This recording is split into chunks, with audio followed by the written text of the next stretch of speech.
Ford, big seam. Jerome Ford is revving and tearing it up. Touchdown, Cincinnati, 79 yards. Welcome to Sikkim 365 Radio. Here's Keene. Front pylon, caught for the touchdown. Brandon Johnson, we just mentioned his name, the transfer from Tennessee, and his 11th score of the season puts UCF back in front. Sikkim 365 Radio is presented by IdealMRI.com. High-quality MRIs for $497 or less. IdealMRI.com. Your health is important, so is your budget. Look at this. He had 8 career kick returns for touchdowns. Make it 9. Marcus Jones. The 3 o'clock hour is sponsored by Waco Custom Marketplace. Meats, sweets, Texas treats, and a cut above the rest. 425 Lake Air Drive, Waco. Well, play action. Heineke going deep downfield, and interception number 11 for Trayvon Diggs. Now here's David Smoak, Paul Catalina, and Craig Smoak. All right, here we go, and back in studio that has been somewhat renovated. Most of what we've done, you won't be able to tell the difference. We can because of space where we are and an ability to have even more to bring to you on 365 Sports and Sikkim 365 Radio. Thanks to Jack and also to Garrett, Paul, for what they did. Was Emery involved in that too? Emery as well? No, Emery we told him to not come in here at all. We didn't want to see him. We needed a break. And Faith, of course, arrived yesterday, and she's back with us as well. So the full meal deal. Glad to be back in the studio. Yesterday had an incredible time. Lots of information, insight we had from administrators collegiately at the Cals event at Baylor University. Craig Smoak, Paul Catalina. I'm David Smoak. It's not really breaking news, but it is. We expected eventually that Houston, Cincinnati, and UCF would be a part of the Big 12 at this time next year or a little bit after that, in early July of next year. We knew Brigham Young would be, but today it became official. The American Conference and Commissioner Mike Oresco saying that those 3 schools are on their way to the Big 12. There will be an $18 million buyout. Various structures of how they'll do that. We will hear from writers who cover Cincinnati, UCF, and also Houston here in just a few minutes as well. So this is just one step closer. A couple of notes. I did see this. Chris Pesman, the UH athletic director, that University of Houston and the other members will get a full share member in the league in year 3. The year 3 is most likely the year there will not be Texas and also Oklahoma, although we really don't know that yet as well. So it is now official. They'll be a part of it along with Brigham Young next summer.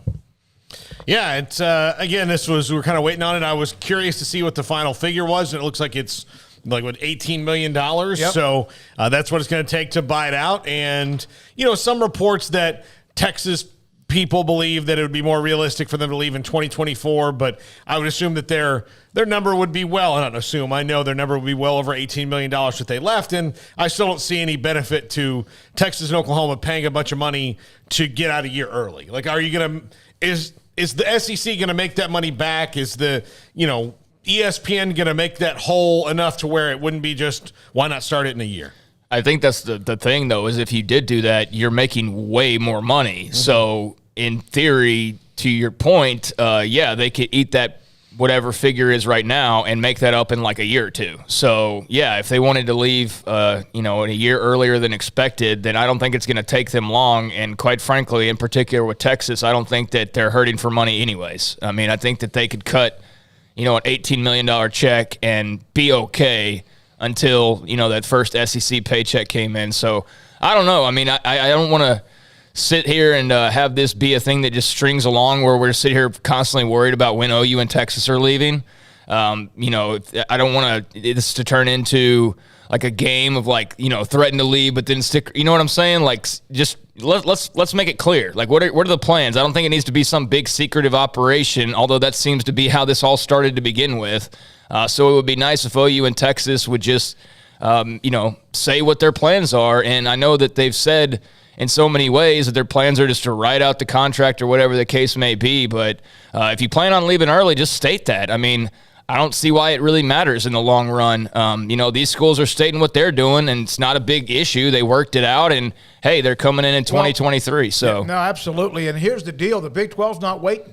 That's what they've done. They responded to what happened in late July last year. They made the decision to bring on 4 schools, probably the 4 best options around America, although there are 2 or 3 that would like to argue with that.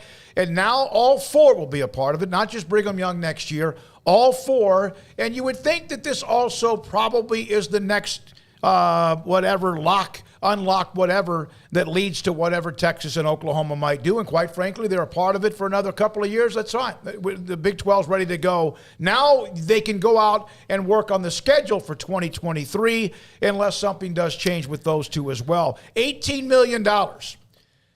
If you think about that, UConn in 2019 negotiated a 12-month exit from the AAC in exchange for giving up $17 million to leave for the Big East.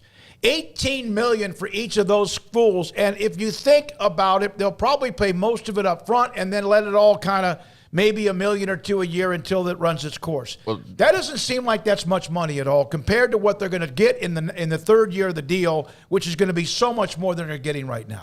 Yeah, I think they're going about it different ways because I saw a couple of different officials announce what they were going to do, but one I saw, and I can't remember who it was because I was at a stoplight. So they're going to pay $10 million. It might have been Houston. I don't know. It was Houston. Play $10 million, and then they'll pay like the remaining $8 million over like 5 years. And so that's what they're going to do. And I don't know about everybody in particular, but I think everybody's known this has been coming. So I'm sure everybody already has a plan as to how they're planning on paying this $18 million figure. But when you think about the fact that UConn would, I mean, no football team to speak of. They had, there was one, but it's not one that you focus on. You focus on basketball, men's and women's with UConn. For them to go to the Big East and pay $1 million less than these teams going and jumping into the Big 12 and playing, major football, that's a steal. I mean, unless I'm reading something wrong, that's an absolute steal for these schools and for the Big 12 to have that be the figure. Now, maybe it's because there was, 3 of them and they're all paying 18 each. So, the AAC is like, well, hey, that's a good chunk of money. That's $54 million we're going to be getting. So, yeah, let's let them leave rather than make this a long, drug-out, petty thing. So it's great news. I mean, congratulations to Houston fans and BYU fans and UCF fans. And, there's always one of them. Houston, BYU, UCF, and Cincinnati. I always miss one of them. I know BYU already had this in the works, and they were already on their way. But for those other 3, that's awesome. And now we have a clear picture of what's going on. Well, we had Ren Baker, the North Texas AD, on with us yesterday, among some others as well. They now will move to the American Conference as early as July 1st of next year with what now UCF, Houston, and Cincinnati are doing. Now that appears as if Charlotte, I think they've already made their decision. They've already gotten out of there. Florida Atlantic, North Texas, Rice, UAB, and UT San Antonio, UTSA, will leave for Conference USA and join the AAC on July 1st of 2023. So that now works. Now, today at 3:45, we're going to have Clifford Douglas. He's the Associate Commissioner of the Conference USA. Will be interesting to see his take on this. And it's interesting, yesterday we had UTSA and their athletic director. We had North Texas, their athletic director. Next week we'll have Rice's athletic director, UCF's athletic director, and Cincinnati's athletic director, along with, of course, Mack Rhoades most every week. So we'll be able to give you a pretty good feel of that as well. Now, college baseball. Super Regionals. Then there's a couple other stories to get to. College baseball, Super Regionals, East Carolina at home, a number 8 seed against 9 seed Texas. And East Carolina wins 13-7, the first of the best of 3. So they're into that series now, up 1-0. And Oklahoma leads at Virginia Tech early 3-0. That game heads to the top of the 4th inning. A&M plays Louisville a little bit later on tonight. I'm not sure if you saw this or not, but remember Lloyd Carr, the former Michigan head coach? His grandson, CJ, a 5-star quarterback, has committed to play at Notre Dame. And yet another nice hit for Coach Freeman. And what they're doing at Notre Dame, he, of course, the grandson of a former Michigan coach, who's now going to play at Notre Dame, one of their most fierce rivals. And Freeman's from Ohio State. Didn't Freeman go to Ohio State? Yeah. The picture of CJ holding the Notre Dame hat in front of Coach Carr's head is pretty hilarious, because especially back then, Notre Dame and Michigan played pretty much every year, and there's no love lost between those two schools, like you said. I'm sure Lloyd Carr a little bit stings, but, maybe Coach Harbaugh didn't make that kind of a push, so best of luck to CJ at Notre Dame, and curious to see how that happens. But sometimes, the apple has to fall outside of the tree. Look, Casey Thompson's dad, his whole family is Oklahoma legends, right? And he's been at 2 schools now, Texas and Nebraska. So at least as far as his dad is concerned, the 2 schools that he hated the most when he was playing there are the 2 schools his son has played at. Now, there you go. So that's another, again, a great run right now for Notre Dame when it comes to recruiting. We mentioned Cincinnati also yesterday. NBA Finals, Game 4 tonight in Boston. Celtics up 1-0. Tampa Bay's won 3 straight against now the Rangers. And we have Garrett, and I know we have a guest at 3:15 and talking about the 3 schools that have now been released and will join the Big 12. This is after and Oklahoma softball, maybe the greatest single dominant team ever in the history of all sports. Here is after the game, the Rangers and Lightning as fans, and a guy from Tampa, Lightning fans talking trash, and watch what happens here. Can't really hear it, and all of a sudden, bam! That guy's been arrested. As well he should be. Yeah, that wasn't the only dude he hit. Yeah. Did you read the whole story? Yep. Yeah, he had another dude that came up right afterwards, and that guy decided not to press charges. So that guy went and hit 2 people, and that's why he's got some jail time he might be facing. And I saw somebody respond to one of those posts about that, like, shouldn't have been talking trash. Yeah. Okay. And the person that responded immediately was like, how old are you? Like, you're still getting into Rose at like age 36, grow the F up. Geez Louise, we got so many adults acting like little children. And I can understand if that dude was sitting there like bad-mouthing the dude's wife or, something really personal. But just stupid, drunken trash talking after a game that you have nothing other than your own personal allegiance to. Was that worth jail? Did that make you feel all that much better? And you may not even remember it because the dude's good chance he's probably drunk. 29-year-old James Anastasio from Staten Island. Yeah, and I'm sure it's probably not his first dalliance with the law if I had to bet. Maybe it is. Maybe he just finally broke, but I would be surprised if that was the case because typically people like that behave like that all the time. Right. So just a jerk. And we got way too many people like that in sports fandom. I know those videos go viral and whatever, but that's just grow up. Grow up. Here's the other thing. Following up on what you guys said yesterday about the Commanders and a pro sports team, and Craig, you said the Commanders never done anything for you. The New York Rangers are not going to stand up for that guy in court and be like, listen. If anything, the opposite. Exactly. They're going to ban him for the arena. Exactly. So what did you prove, if anything? And I know it's like human to human, dudes talking trash, there's whatever. But yeah, you can't do that, man. There's just way too many things like that happening, assaults and whatnot. So just a bonehead move, and that's why he got cuffs put on, and deservedly so. Two accounts of assault, and they both declined any kind of medical treatment. But now you're lucky the guy who did throw the sucker punch that he wasn't mobbed by somebody else, and then it just could have continued into a riot. When we come back, we will have rapid fire on UCF, on Cincinnati, and on Houston. They'll be a part of the Big 12 a lot earlier than most people thought, although that was always the possibility. Brigham Young now will be one of 4 new teams in the Big 12 next summer, and we'll do that next on Sikkim 365 Radio and 365 Sports. Waco Custom Marketplace, man, it is hot. Oh, my Lord, it's hot. Coming off, of course, all sorts of different holidays we've had or special weekends. Father's Day coming up, not this weekend, but next. And right now at Waco Custom Marketplace, you can get an order. Buy or at least order it now, the custom order. Select beef fillet at $10.99 a pound. Prime beef fillet at $23.99 a pound. And the choice beef fillet a little bit less than that, $18.99 a pound. Bacon ends and pieces, $2.75 a pound. Boneless pork chops at $1.85 a pound. Piggy sticks, $2.99 a pound. Fresh chicken tenders, $3.99 a pound. And jalapeno cheese pork links at $3.50 a pound. And on top of that, they have their B&B charcoal. And on top of that, if you order live crawfish by Wednesday at 6, you can pick it up. In fact, some are doing that here in about an hour after 4 o'clock on Friday while live crawfish remains available. Also, Epic Deep Dough Pizza, Pizza Dough. They've got outdoor grilling pizza dough, white pizza mojo, all sorts of different now materials or ingredients for you to order or make your own pizza the way you want it with special type of dough and also with seasonings as well. Waco Custom Marketplace, your hometown grocery store, 425 Lake Air Drive in Waco.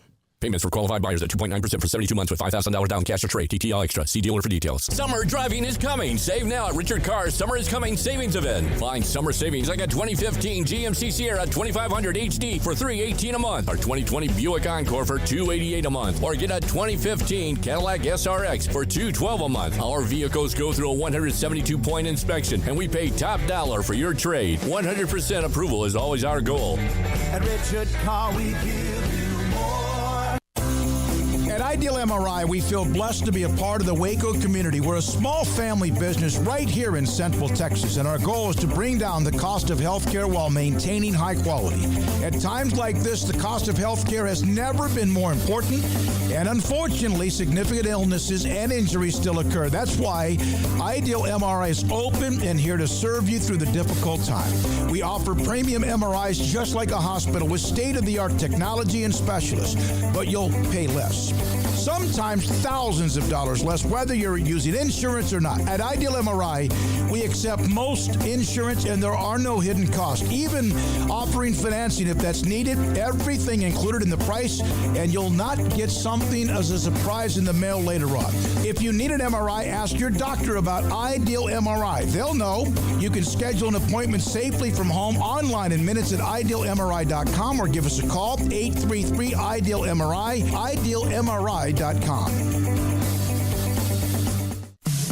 In the market for a quality metal building? Since 1943, Pioneer Steel and Pipe has helped Central Texas residential and commercial customers with metal building design, panel options, building components, and trim options. Pioneer Steel and Pipe's residential line is energy efficient, offers low maintenance, reduces insurance payments, is impact resistant, and carries up to a 45-year limited warranty. In addition, they can also help you find a metal building contractor for your project. Pioneer Steel and Pipe with locations in Waco and Bryan and at pioneersboys.com. In Texas, there's pea-size hail and baseball-size hail. Guess which one hit our house? We didn't even know where to begin, but we called our Texas Farm Bureau insurance agent, and he was so reassuring. He knew exactly what to do to get our house back into shape and our lives back to normal. Now, we're even more thankful for the roof over our heads. Stop by and see our agents at one of our 3 McLennan County locations. Coverage and discounts are subject to qualifications and policy terms and may vary by situation. Did you know that Waco Regional Tennis and Fitness is a partner of the city of Waco? Did you know that we are open to the public? Waco Regional Tennis and Fitness offers day passes to the public for only $10 a day, and we offer money-saving memberships. Waco Regional Tennis and Fitness offers over 40 group exercise classes each week, including bar, yoga, boot camp, indoor cycling, and more. There are free weights, weight machines, TRX, rowing machines, stationary bikes, new treadmills, elliptical machines, and much more on the spacious weight room floor. Personal training available where you can be encouraged to grow. Sauna, whirlpool, full tanning bed and kids club, 17 tennis courts, 8 pickleball courts, youth and adult tennis and pickleball lessons. Waco's premier experience, where you can help your mind, body, and soul. Visit our website at wacotennis.com. Call us at 254-753-7675 or visit us next to Hawaiian Falls on Lakeshore Drive in Waco.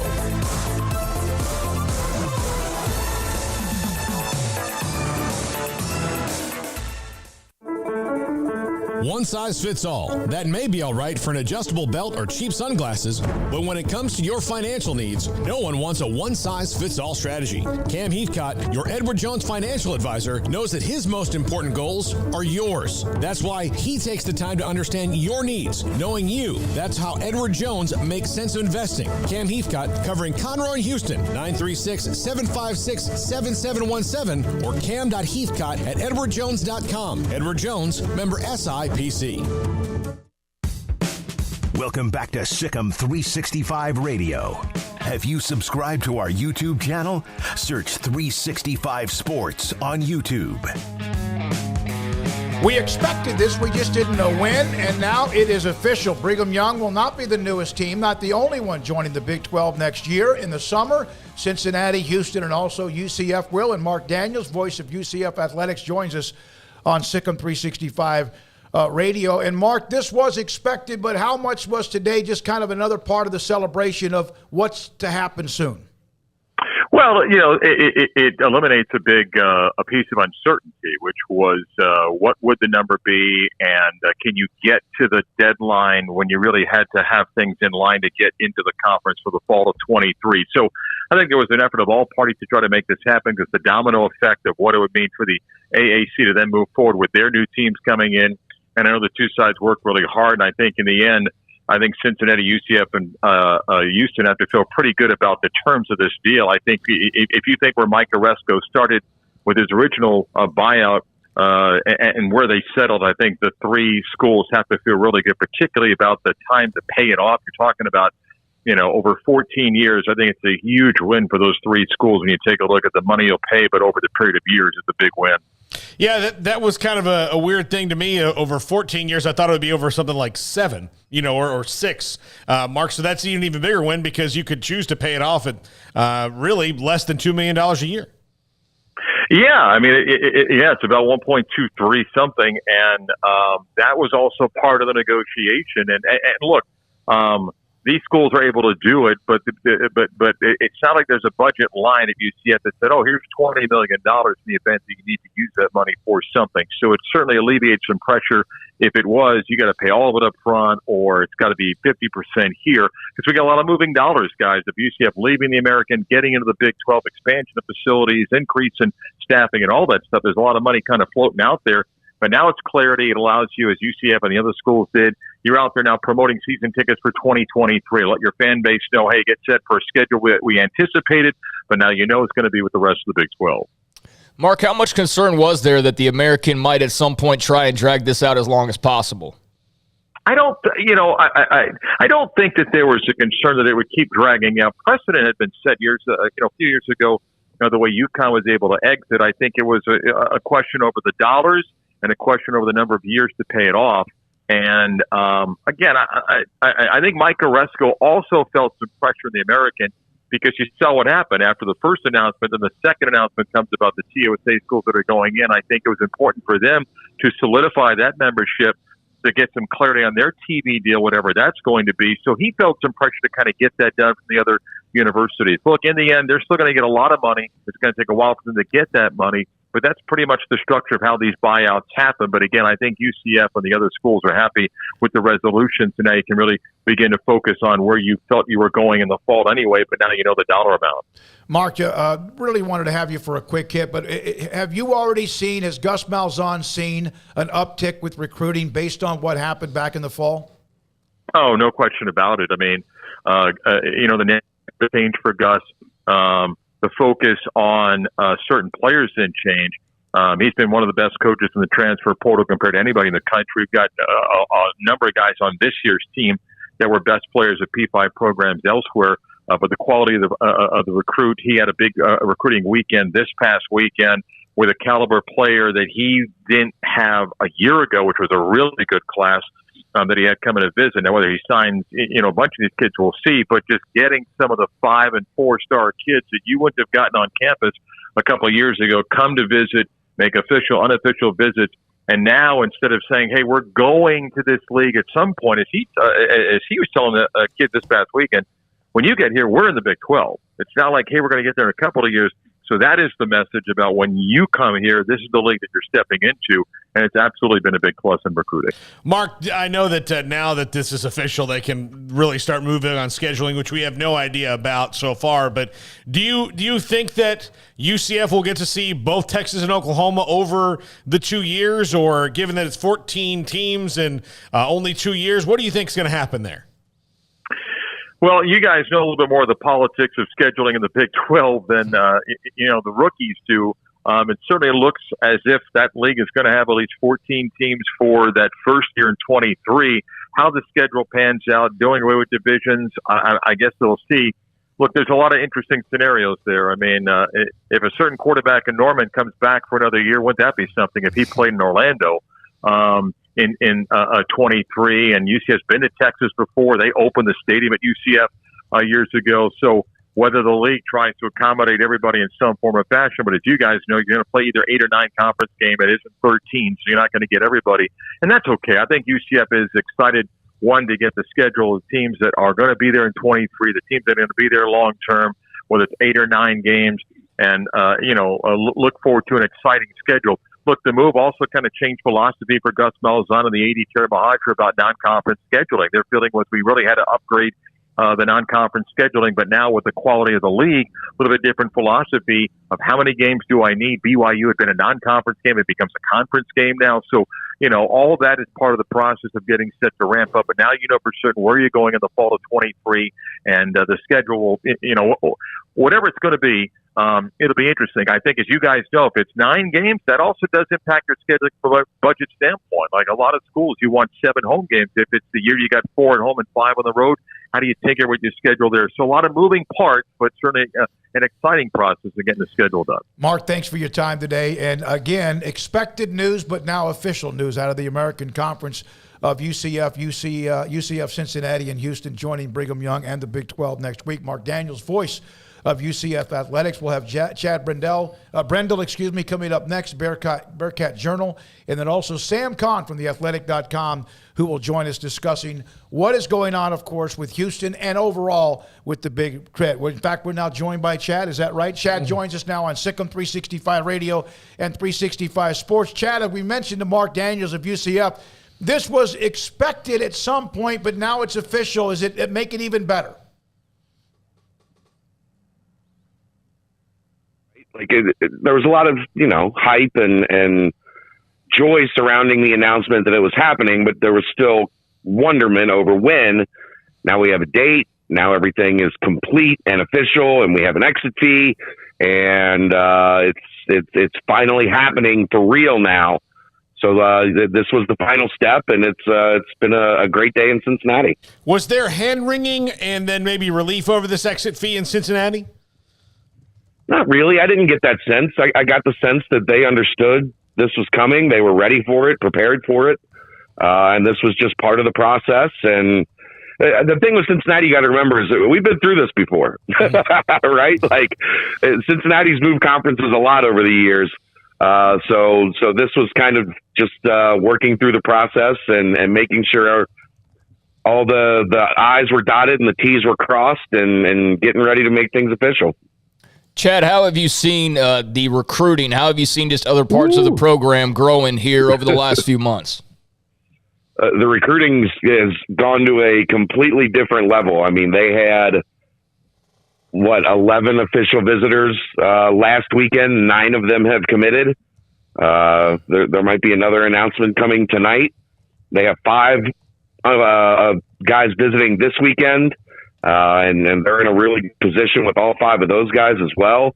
There's a chance they could have 16 official visitors, and they don't get all of them. I think they're going to come real close, which is crazy to think, and that doesn't happen at the level that it's happening without the Big 12. I think by the end of the night, Cincinnati might have the number 3 recruiting class in the country. Yeah, we mentioned that yesterday. They had 8 players commit, a weekend ago? Is that right? Yeah, they had 8 commit while they were on the visits, which I've never seen before. And then another one commit during the week. And then they just welcomed the 5 kids that are uncommitted today.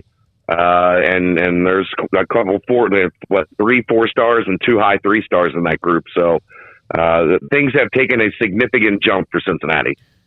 Chad Brendel again covers Cincinnati, BearcatJournal.com with us on Sikkim 365 Radio and 365 Sports. So now, how excited are you? Which of the teams in the Big 12, which of them, you know the other things, UCF and also Houston, which of those that are alive other than Texas and Oklahoma for however long are you most excited about maybe playing? I mean, I think Oklahoma State and Baylor are the 2 that jump out. Those are the 2 that have kind of positioned themselves as the cream of the crop when Oklahoma moves on. Texas doesn't matter anymore. But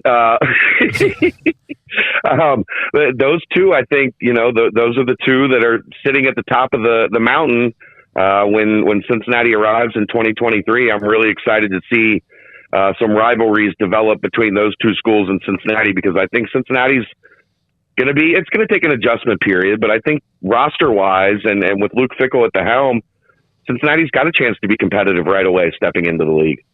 Chad, thank you, man. It's yet another part of the next part of the equation. Thanks for your time. We appreciate it. Appreciate it as always, guys. Talk to you soon. Covers Cincinnati and has been with us from back in the day when their name popped up when Texas, Oklahoma, and that story popped, and what was the Big 12 going to do? And Chad's been on with us many times. Bearcat Journal. With us on Sikkim 365 Radio and also 365 Sports. Sam Kahn, theathletic.com, will join us. And Sam has covered Houston heavily, but covers all of college football, and he joins us on Sikkim 365 Radio. Sam, this was expected, but now it's official. When you looked at the details of the $18 million, did the 3 teams leaving get a pretty good break? Yeah, I think so. And only $8 million more than you would have had to pay if you didn't leave early. And not only that, I think the fact that they get 12 years to do it is really advantageous for them. I mean, obviously, these are schools that are leaving in order to increase their athletic revenue. The media rights payout, you would suspect, would be pretty large, certainly substantially larger than what they're accustomed to. But spreading it out over the course of 12 years, at least that extra $8 million is going to be a really, really big help for them. And I think it's about as good as a deal as you could expect them, definitely better than I would have expected that they would have gotten long term. Right, especially since they could fire a coach and pay all that buyout money, $1.2 million a year doesn't seem all that bad within today's athletic department standards. Sam, do you have any idea on how the Big 12 will now move on scheduling with potentially just 1 year of 14 teams? Yeah, they're still up in the air. That's still something being talked about. Max Olson has been working on that as well, just trying to get a feel for it. And I think that's something that we may get a little closer on once there's a commissioner in place. And obviously we have to see, again, it continues to be a waiting game with Texas and Oklahoma to see, what they're going to do. But I think that obviously every expectation that I have, and I think that probably you guys feel the same at this point from folks you talk to, is that 23 it will be 14. And so, that's to me, and I asked Chris Pesman, the Houston athletic director, about that, because not only is it a conference issue, but it's also a non-conference issue, because you've got these 4 AAC schools coming in that have 4 non-conference games, and now they're gonna, are they gonna have still 4 non-conference games? Are they gonna have 3? How's that gonna work? So, and there's so much uncertainty in that regard. So I think it's still a lot to be determined at this point, but it's going to be fascinating to see. And if Houston, I'll say this from Houston's standpoint, if they even have 1 year in the league with Texas and Oklahoma, I think they consider it a win. They've been wanting to play Texas badly for a long, long time. We got to get the Longhorns in Houston before they leave, Sam. That's what I say. I mean, I think they're going to try. How crazy do you think that crowd would be for a Texas-Houston game in the H?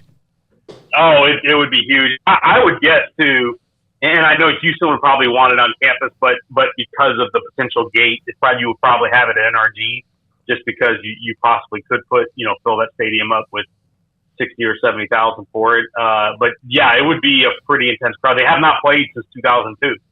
And obviously they were a long time Southwest Conference mates for, a couple of decades. And so that is a game that Houston fans have wanted really, really badly for a long, long time. So yeah, if that happens and it comes to fruition in Houston, I can only imagine what the atmosphere will be like. So we're going to have Clifford Douglas, who's an associate commissioner for Conference USA, on here in the next segment.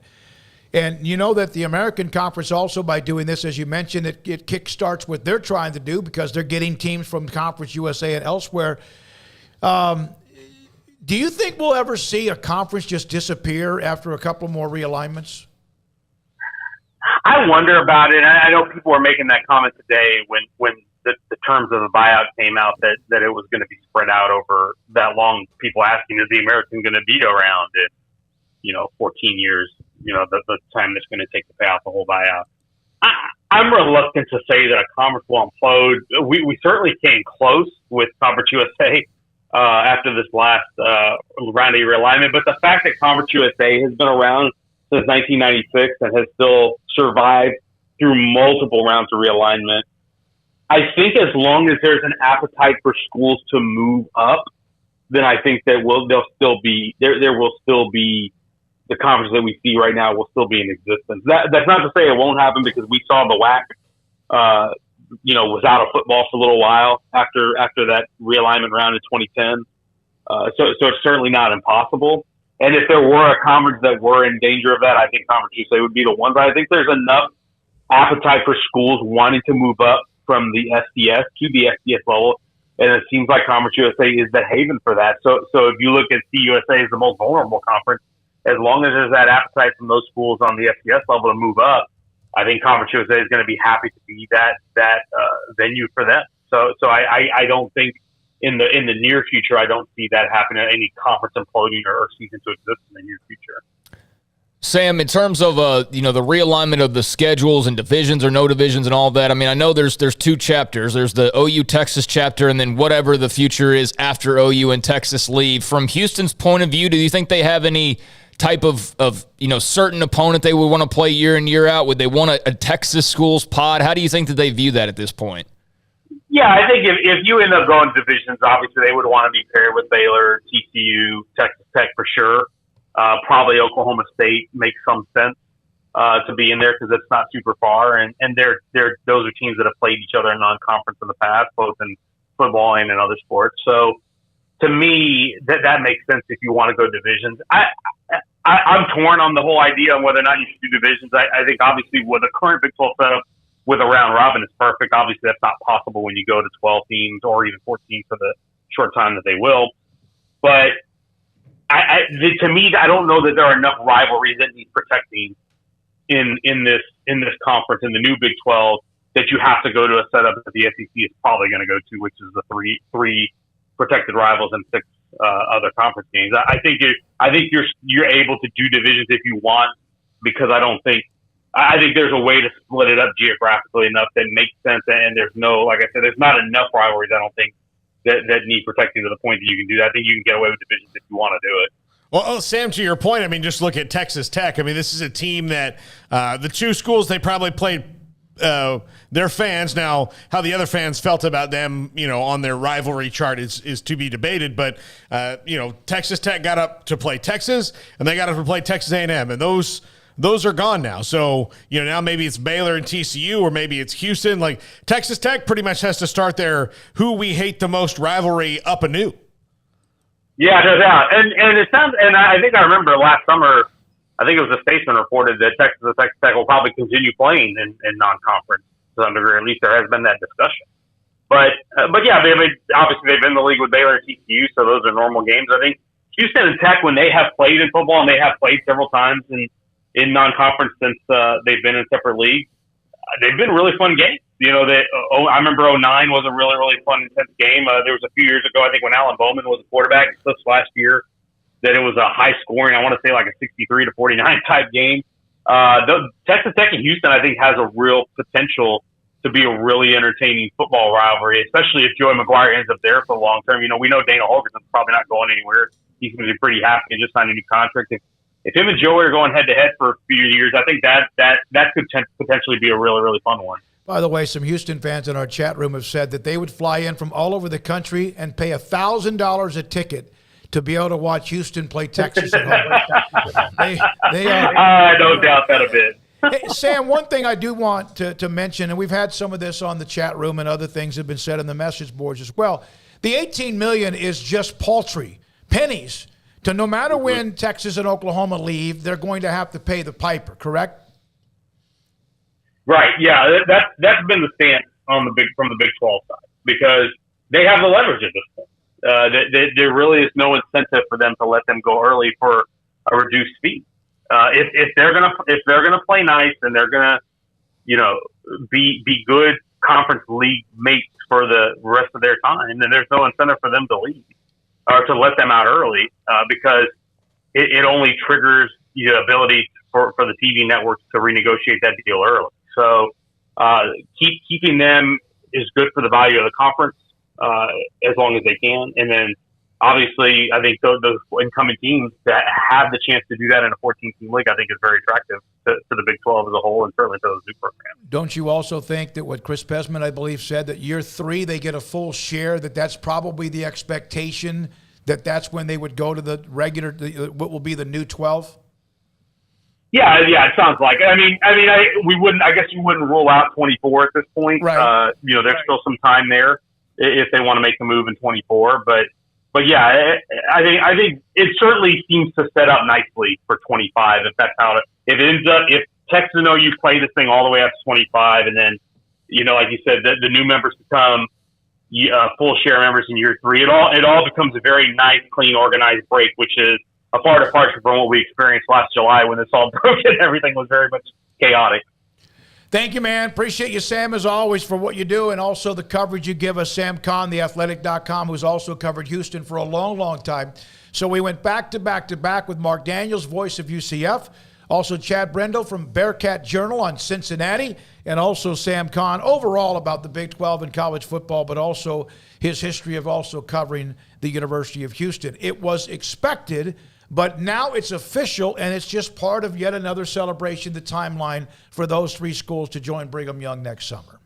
Texas, again, lost to East Carolina. That's final. Oklahoma, bottom of the 5th in Blacksburg, leading Virginia Tech. That's the other game now underway in the college baseball super regionals. 3-0 Sooners lead 4th seed Virginia Tech. This is Sikkim 365 Radio and 365 Sports.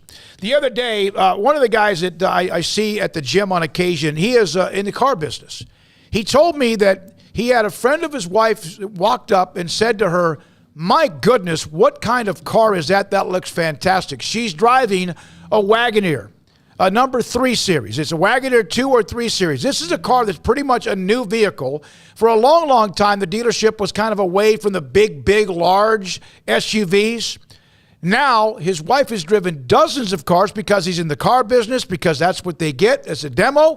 Said it's the best car she has ever driven, SUV, a Wagoneer 3. Jeep got out of the big vehicle business for a long, long time, but they have come back with pop. The Wagoneer 2 and 3 series, they're amazing. Also, Alan Samuels with new car and truck inventory available. Brands that win awards year after year, including Ram Trucks Motor Trend Truck of the Year back-to-back year, including 1,500 Lone Star during the Make the Switch event going on right now. Get an extra $500 if you're a first responder. And on top of that, they have 2022 models available that are absolutely fantastic.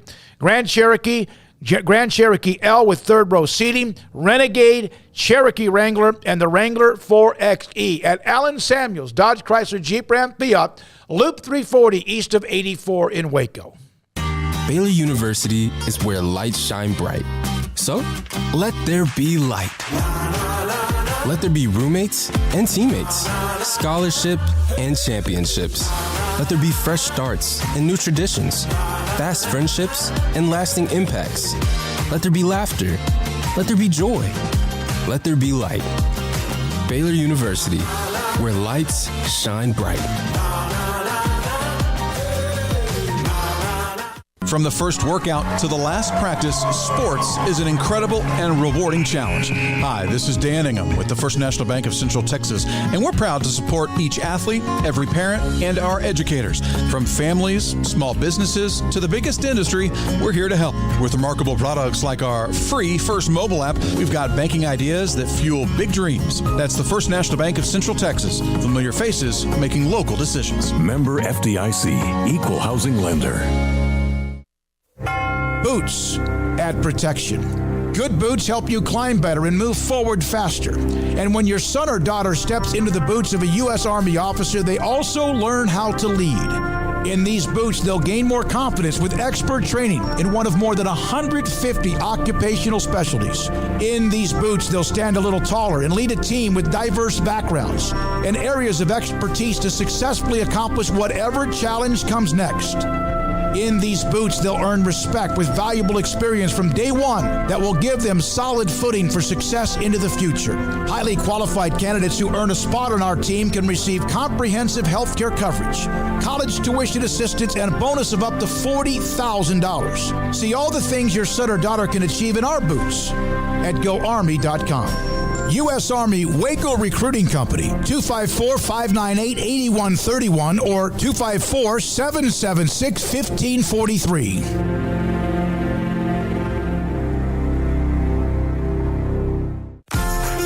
Automatic Chef Canteen is a full-service micro-market vending and office coffee provider with state-of-the-art vending equipment, a wide variety of products, and offering custom-fitted micro-market vending office coffee solutions for your employee break room.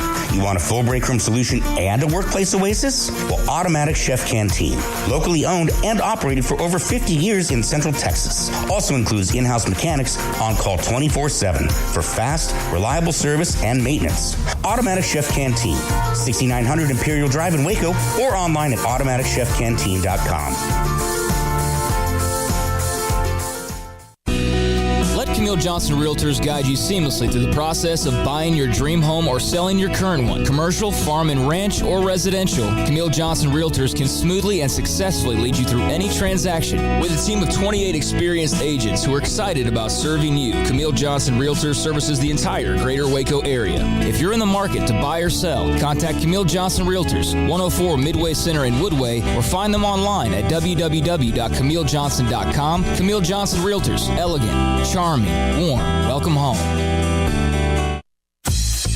Baylor Scott & White Southwest Sports Medicine and Orthopedics, the team physicians for Baylor Athletics, diagnosing and treating all sports-related injuries, including concussions. These specialists also provide orthopedic services for athletes and non-athletes alike, whether it's knee or shoulder pain, hand or wrist injuries, orthopedic spine care, and even an arthritis and total joint clinic. Trust the doctors Baylor Athletics trusts. Baylor Scott & White Southwest Sports Medicine and Orthopedics wants to get you back in the game.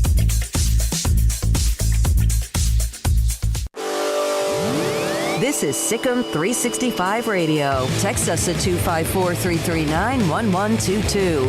The Sikkim 365 Radio text line is sponsored by Riverbend Liquor and Wine, with the most extensive variety of craft beer in Waco. A hidden gem on Lakeshore Drive and 19th Street. We will hear from Clifford Douglas, the Associate Commissioner of Conference USA. He was a part of yesterday's lineup at CALS, the event with Collegiate Athletic Leadership Symposium that Baylor hosted. It was great to have some of those particular individuals on our show yesterday. We enjoyed that tremendously and really and learned a little bit. I thought that you kind of heard it from different levels of universities, different conferences. And Ren Baker's right there in front of us, and yet, you know, today there's news about UNT as they're going to head to the American Conference. And what we see today with Cincinnati, UCF, and Houston is now kickstarting what happens with the American Conference from Conference USA. And then Conference USA's already kickstarted, and it just goes on and on and on. And how people survive along the way, you hope that they do, because I don't want to see anybody not have a future. We'll hear hopefully from Clifford Douglas. Grayson Grundhafer normally joins us on Fridays. Clifton, that's right, Clifton Douglas. I hope we'll have Grayson normally at this time every week. He's on today a little bit after 4 o'clock as well. We'll have Mickey Spagnola today at 4:30. I did see this. There's a couple of basketball stories, and we'll hear again. We're about to have Clifton on the show. There's a couple of NCAA basketball rules. We'll get to that in a minute, including flopping, and how that could become a technical foul coming up in the future. Clifton Douglas, Conference USA Associate Commissioner, joins us now on Sikkim 365 Radio. Clifton, thanks for being here yesterday. Thanks for joining us today as well. When you look at what is going on right now, today the news with the American Conference of schools joining the Big 12, I know the Conference USA has been affected, among others as well. Do you ever know when this might actually stop? Well, optimistically, I like to think that it's on a decline now. But to be 100% transparent with you, you never know. I think this is a very volatile time that we're in right now in college athletics. And to be honest with you, it could be affected by a myriad of reasons when a school can be affected by something that they feel that they can be in a better situation from a conference perspective, and they pursue other options, and it has a domino effect, and then it starts to trickle down and affect everyone in a number of ways. So I think, again, with it all starting with some P5 conferences and some schools trying to change their situations, then, we got caught in that trickle down. And I think, we've affected some other conferences as well when we've added some new members. So I hope that it's they're on the back end of it as things start to settle down a little bit. But I wouldn't be surprised if there are a few more chips that still have to fall. Given everything that's happened to your conference in particular, how much do you feel that you are going to have to redefine what the identity of the conference is, or do you even know what that's going to be, considering you're losing so many teams and gaining so many new teams? Well, we're definitely going to have to redefine who we are as a league. But to be completely honest with you, I'm pretty excited about it, and I think our membership is excited about it as well. We had a unique opportunity this year over the summer, just this past month, just to have some meetings with our new membership, our current members who are going to be sticking around, and then the 4 new members that we already have signed up to enter the league in 23-24, and sit down and just have some conversations on who we are as a league, things that we can do to promote the league, and different innovative ways that we can make a splash and kind of broadcast who the new Conference USA is. And to be honest with you, I think we're really excited about it. It's going to give us some opportunities to think outside the box and do things a little bit differently, and we're really looking forward to it. Clifton, we've talked many times about where we were. We were at Big 12 Media Days, and then we were back in Waco like a day after that had wrapped up when the OU and Texas news broke. Do you remember where you were? And at the time, did you think already like, oh, man, this could have ramifications all the way to us? I don't remember where I was, but I definitely knew that it was going to affect everybody. The last realignment had the same effect. And, I think there's kind of been a matriculation of schools through Conference USA through the last realignment, where when the American was formed, and a lot of our schools, a lot of the American schools were former Conference USA schools. So I knew it was going to affect us. I did not know to the extent, but we definitely knew it was coming. You're adding teams that seem to be, and I remember in a press release a few weeks ago, or maybe even months ago, some schools that are kind of on the up. They have a lot of growing to do to reach certain levels, but we know the success Liberty's had. Jacksonville State had a huge win last year against one of the elite teams in Florida. Sam Houston State, which is a rival of my alma mater in SFA, what they've been able to do, and obviously New Mexico State and what they're trying to get done. Do you feel like they have even more room to grow and it's a perfect fit? Oh, definitely. I think that the members that we have coming in, especially from a basketball perspective, are schools that have a rich history and have more recently been pretty good teams. And I think that one thing that we looked at coming into this is we're bringing in some new members. We can be a little bit strategic on who those new members are going to be. And I think that we've put ourselves in a pretty good position with the addition of these 4 schools. I think that, like you said, Liberty, New Mexico State, and Jacksonville having really good years last year. Sam Houston State as well is really on the uptick. And I think having some fresh blood in the conference is going to be good for us as a league. I think Conference USA is really going to be able to separate themselves as a really solid group of 5 basketball league. And I think that our coaches are primed and ready to do what it takes to put us up in the conversation with the big boys. How much does the pretty widespread geography of your conference give you hope for the future, especially recruiting-wise, with having footholds in a lot of different places? Well, that's one thing that's always been our deal at Conference USA. I think we've been spread apart in the past, so this is really nothing new for us. I think we're in a lot of different markets, which we can really take advantage of. I think from a recruiting standpoint, a lot of our teams are going to be able to get kids from areas where others are not. And, to be honest with you, I think our coaches at this point know how to recruit those areas where they are. And honestly, they know how to recruit across the country as well. But it's got to be a lot of regional matchups. And I think that, with us being so spread out, it's going to be some exciting games across the country that, normally you wouldn't see. So our conference is going to have some exciting basketball. They're also going to have something exciting to bring to different markets that we haven't touched in the past. So I think that Conference USA is going to be spread all over the country. But that's going to help us from a broadcast standpoint and get us in a lot more homes than we've been in the past.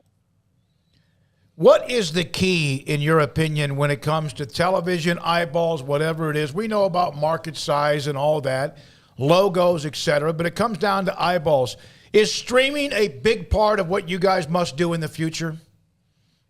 It definitely is. I think streaming, of course, is the future, as everybody's seen. I think our plan for us is to be as visible as possible. So anytime we have an opportunity to broadcast a game, whether it be football, basketball, soccer, or any other competition that we're participating in, I think we're going to take advantage of that. And I think that we're in the process now of trying to make sure that our media partners are on the same page with us, and we're trying to put Conference USA out to the masses and put as many eyes on our product as we can.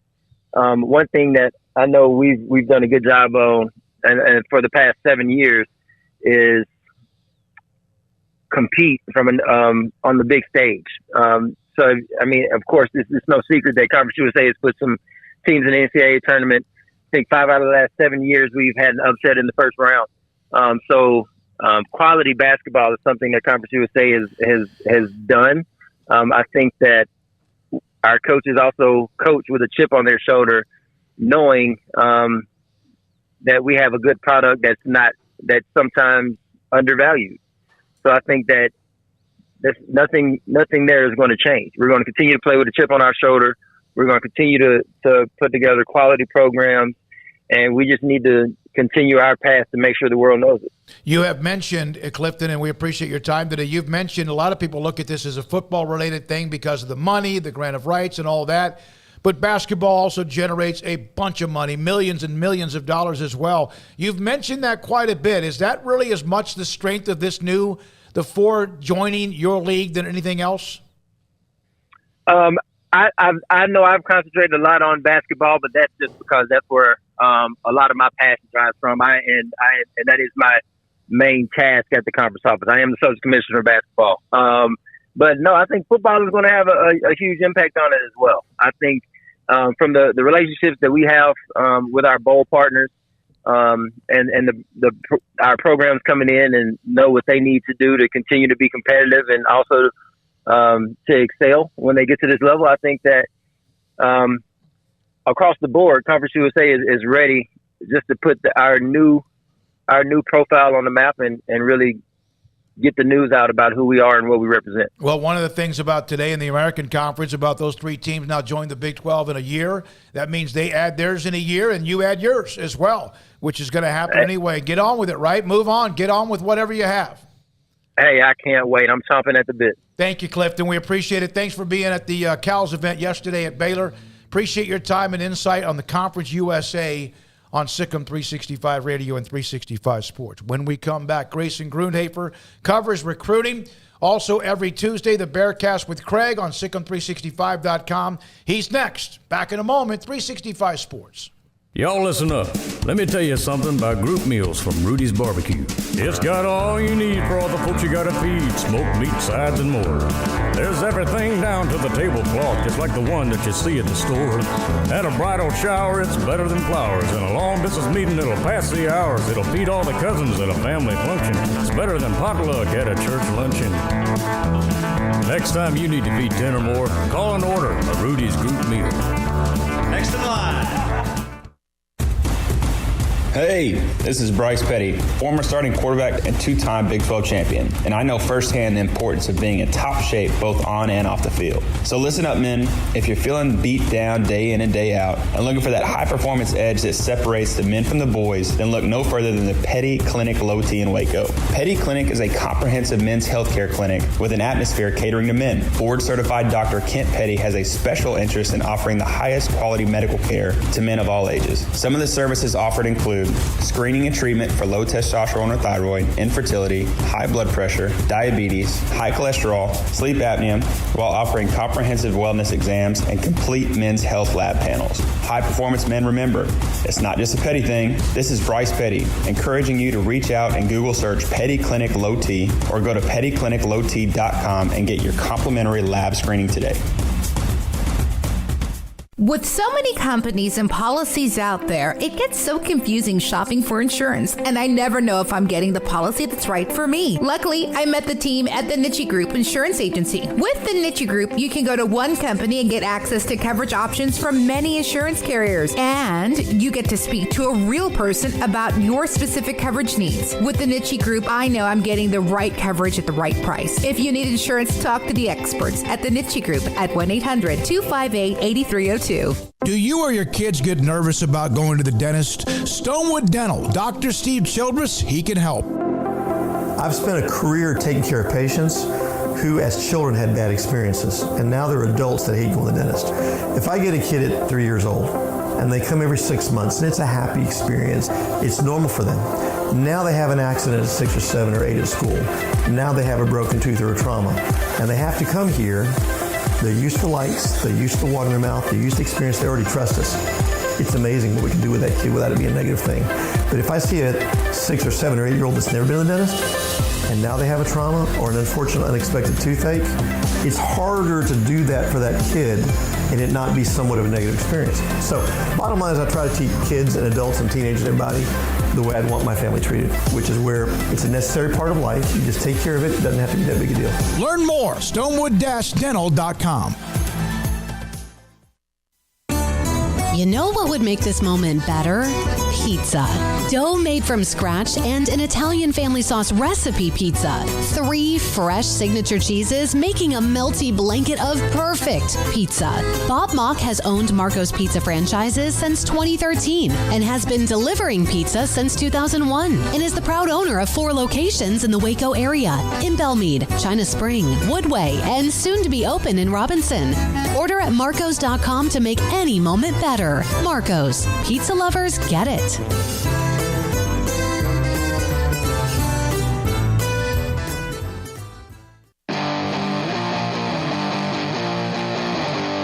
19-year-old true freshman quarterback stepping in for the injured Matt Corral, and then being brought down.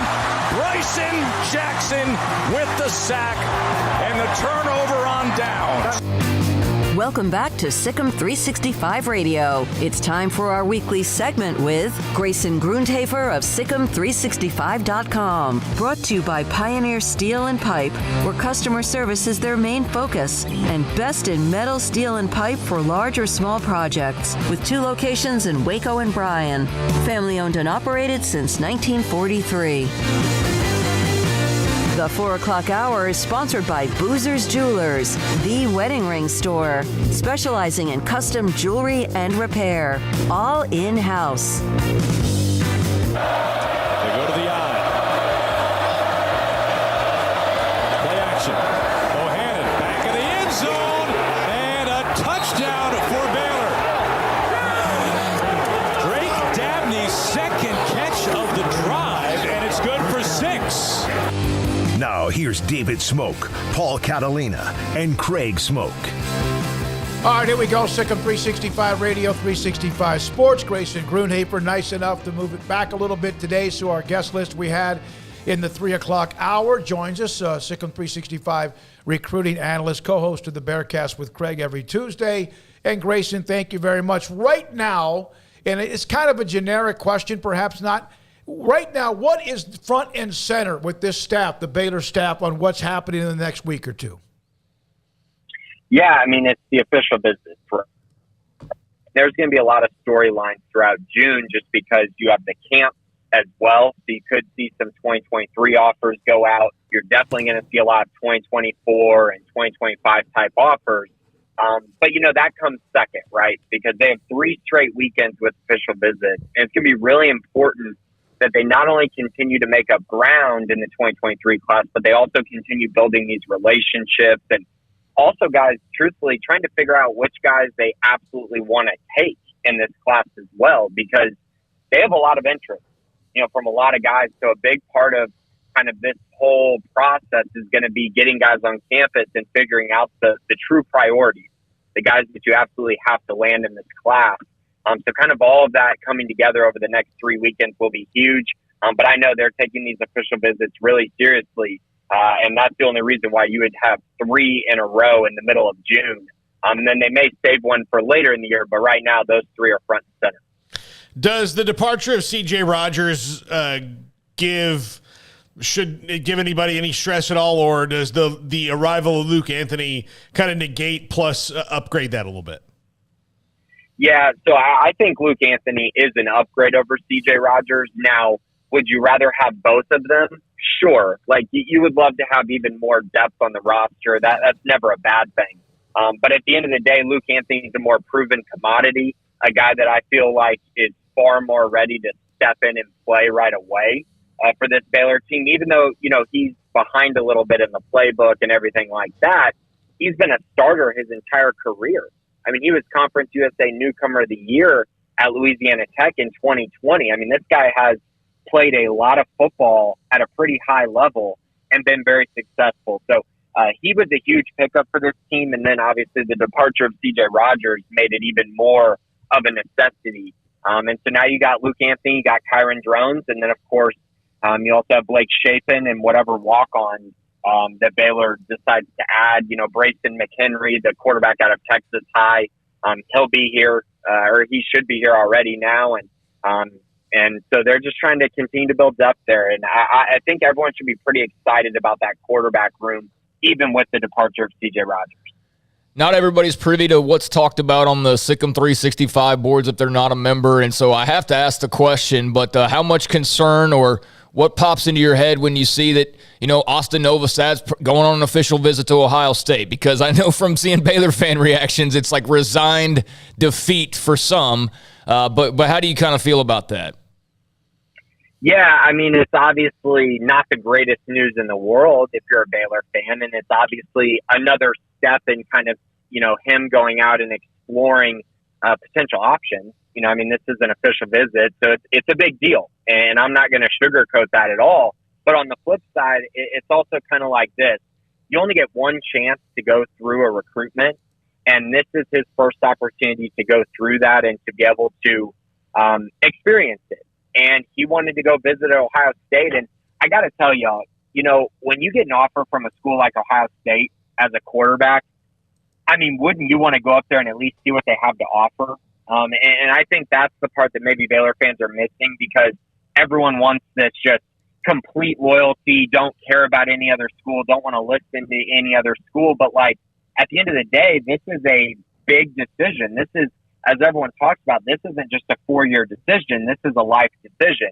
And so I think for Austin to go up there and at least see what they have to offer, because his last trip there a week or two ago when he got his offer for the camp, it was really quick. It was just an unofficial visit. He did the camp and then he left.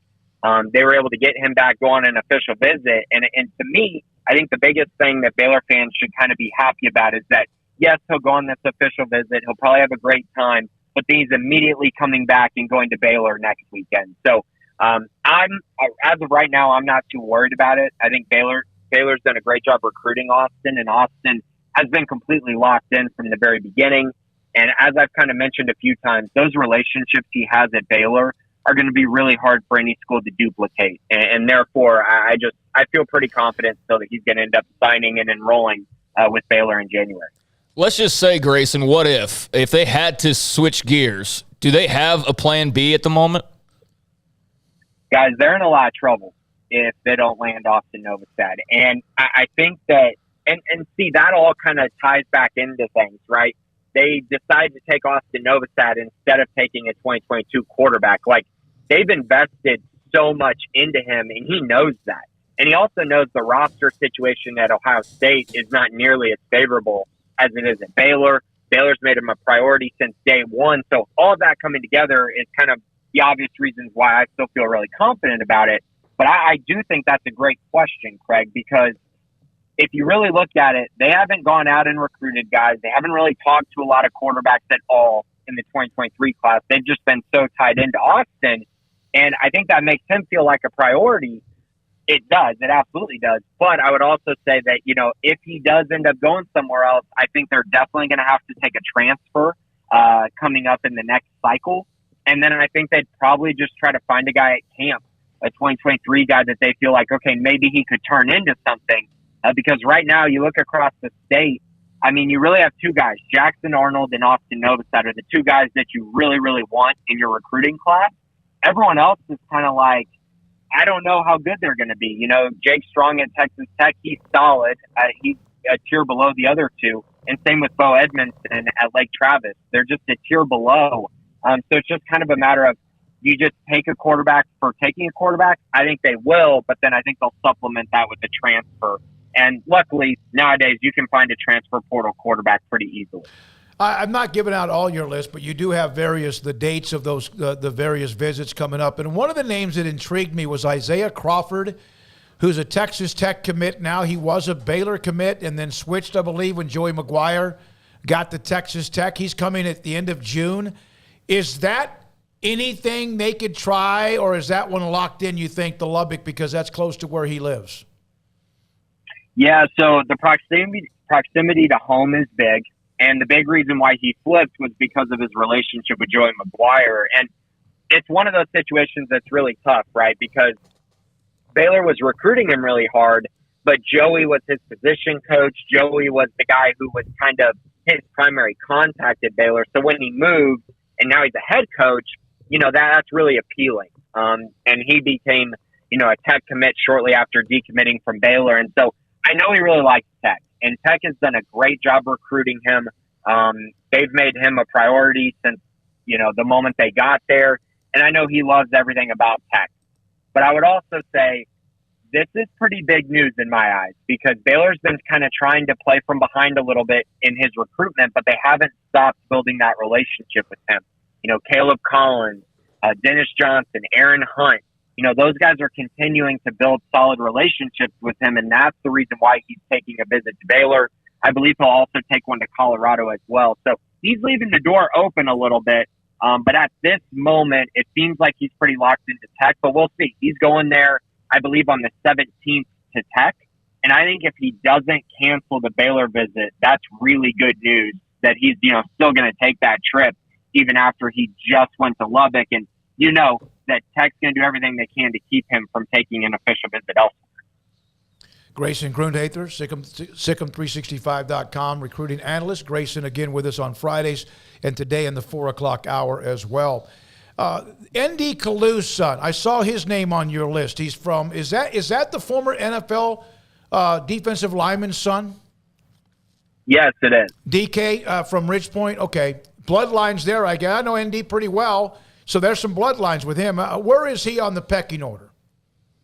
Yeah, he's been a major, major target for Baylor. And as y'all know, watching Apuika and what he's done in this Baylor defense, it makes it very clear that Baylor needs nose tackles. They have got to continue to build that position and get more depth there.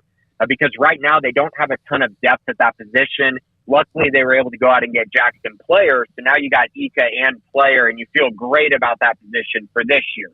But in the coming years, you look at the roster, it's basically like Trey Emery, who's a true freshman, and that's the end of the list. So they really got to figure out a way to build more depth there. I think you'll probably see a transfer addition at nose tackle next, heading into next cycle, especially if Ika leaves, which I think we're all pretty much expecting that just because he's going to be a pretty high draft pick. So if he does leave, they'll probably bring in someone to supplement him for the next year. But then to have guys like Trey Emery and a guy like DK Kalu would be massive. And DK really fits their mold. He's very athletic. He's already at 270, 275 pounds. So he already has great weight. And obviously when he gets to Baylor, they'll want him to get even bigger. But his frame really, I think, is going to lend itself really well to adding more weight and just becoming stronger, faster, and even more athletic. So he's been a priority for that nose tackle spot. I really liked his game.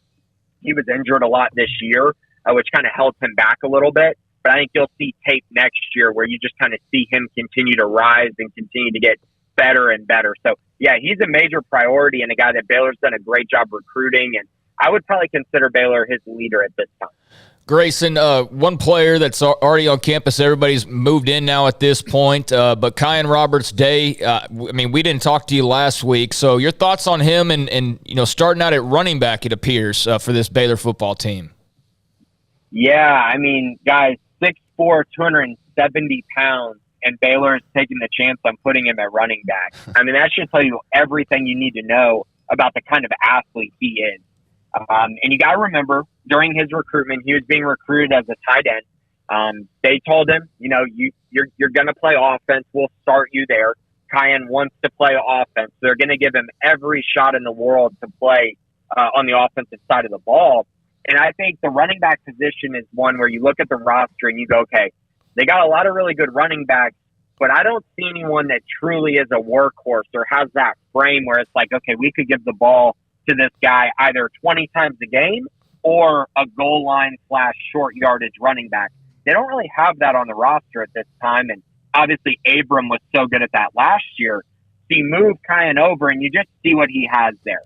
He played running back last year and really kind of was forced into that role because his team in Missouri at Festus High School really needed him to play that position. They didn't throw the ball to him much, but he really put a lot on tape. And while I like that, I love what I've seen from him, he does need to lose some weight. I don't think that there's any way he's going to be able to play the running back position in the Big 12 and at this level at 270 pounds. To put that in perspective, Derrick Henry is 247 pounds. Yeah. And you see how big he looks when you watch him play. So I think Kyan really needs to get around that 250-pound weight if he really wants to take the running back position seriously and have a role this upcoming year. But he's a great athlete. I think he's going to be a great player at Baylor. And whether that's at running back, tight end, or on the defensive line, I think he's going to be very, very productive. I actually Googled Derrick Henry when you were talking about Kyan, his weight. And, you're right, 6'3", 247 pounds. Thanks for your time, Grayson. We appreciate it. Great to have you on again, and we'll talk to you again next week. Enjoy the coverage that you have coming up in the month of June. Again, Grayson, all over the recruiting part of it on SicEm365.com in the premium section, which really was the umbrella of what developed into so many other things we do with SicEm365. A lot of it, of course, the message board, the notes, and the various stories that he has as well. Craig Ironhead Hayward, George Woodard, former running back at A&M, trying to think of the monstrous running backs. Again, those Jaworski Lane was a big dude, yeah, but I don't know if he was that He big. probably was in the 240, 250 range. We covered him, in fact, when he was at Lufkin. Jamar Toombs was a big guy at A&M, too. Kilgore High School, yeah. But I think Ironhead Hayward and then also George Woodard, who played at A&M, those were like big boys, like 260, 270. Yeah, Jerome Bettis was probably 245, 250 when he was playing. I'm not sure how much he was, but that's interesting, the story about a banger. I did see a couple of videos, highlights. I don't know if, Craig, you probably did too, and Paul. He's a little bit stodgy right now, a little bit, methodical, I guess you could say, but obviously a great athlete and a banger that can move the chains if you need him to, if he ends up doing that at Baylor in even his freshman year. All right, we'll have Mickey Spagnola at the bottom of the hour. Also today, we'll also have Paul's Top 5 that comes up at the very end of the show. In the studio today, Emery Winter, Jack McKenzie, Faith Lynch, and Garrett Ross. And this is Sikkim 365 Radio and 365 Sports. Ideal. MRI.com. I've been inside their state-of-the-art MRI machine a handful of times. Once to check my abdomen just to see if everything was where it was supposed to be and nothing else was there that shouldn't be there. And then also on both my right and left shoulders. And then also on my lower back because I was having this kind of an annoying, at times numbing feeling in my hip. Well, it was part of my lower back, and the MRI showed the evidence of what needed to be done.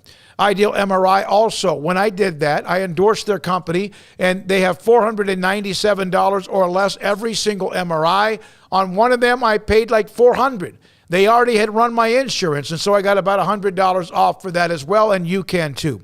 And there was one MRI when they did it at 7:45 in the evening, because I was really, really in pain, and I wanted to try to go see a pain management doctor, and so they accommodated me for that. That's great customer service. Inside the Central Texas Marketplace, think about it again. You're trying to save money, trying to avoid those constant lingering one after another bills that you don't even know where they're coming from.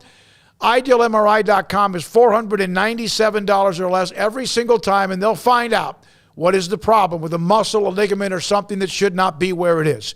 It's IdealMRI.com.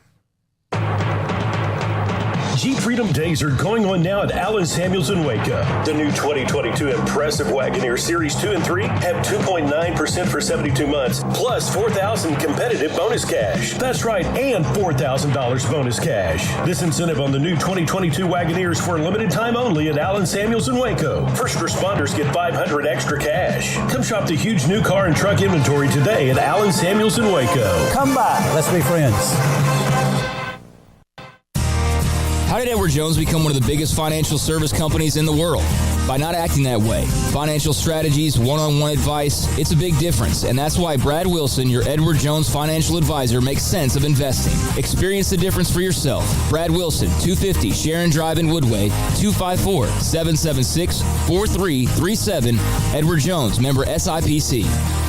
From the first workout to the last practice, sports is an incredible challenge. Hi, this is Dan Ingram with the First National Bank of Central Texas, and we're proud to support each athlete, every parent, and our educators. From families, small businesses, to the biggest industry, we're here to help. With remarkable products like instant issue debit cards free at all of our banking centers, we've got banking ideas that fuel big dreams. The First National Bank of Central Texas. Familiar faces making local decisions. Member FDIC, Equal Housing Lender.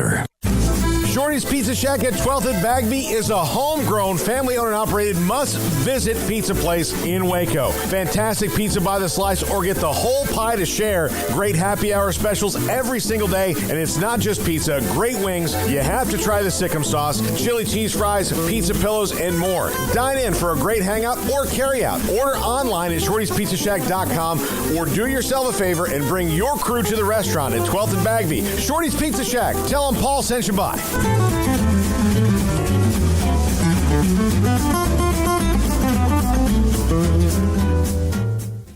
Brad Boozer, Boozer Jeweler, joins us on Sikkim 365 Radio. This is a great time for your business. Exactly. And one other thing we do that a lot of people don't know is we buy jewelry, heirloom pieces, gold, silver bars, gold bullion, watches, anything you may have that you want to. If you don't want to use it and remake something like I did in a state yesterday and I looked at 35 pieces, well, they're probably going to sell me back 30 because it's something they're not going to wear, nothing to use. So if you're looking to get a few bucks or to sell something or something you just don't wear anymore, I make my wife go through her jewelry box about every 6 to 8 months, and the things that she doesn't wear on a daily basis, this sounds horrible, but I take away from her, and then I'll put in my estate counter, but then that gives me the chance to rebuy her something new moving forward. Instead of looking down 20 years down the road and you have 300 pieces of jewelry, it's something to refresh and make her buy something new along the way. You want to know why they're successful? Brad Boozer, the owner of Boozer's Jewelers on the corner of Valley Mills and Lake Air in Waco. Riverbend Liquor and Wine, Lakeshore Drive, North 19th Street, right behind the bank, is a hidden gem in Waco. If you're a fan of bourbon, especially local Texas bourbons, that's where you gotta go. Balcones, TX, Devil's River, whatever it is, they've got it. Riverbend Liquor and Wine, plus the best selection of craft beers in Waco, seasonally churned out throughout the year, whether it's spring, summer, fall, or winter. Riverbend Liquor and Wine, best selection of craft beers, a speedy drive-through window, and excellent customer service. Find out more on Instagram or just go by and see them. Lakeshore Drive at North 19th Street behind the bank.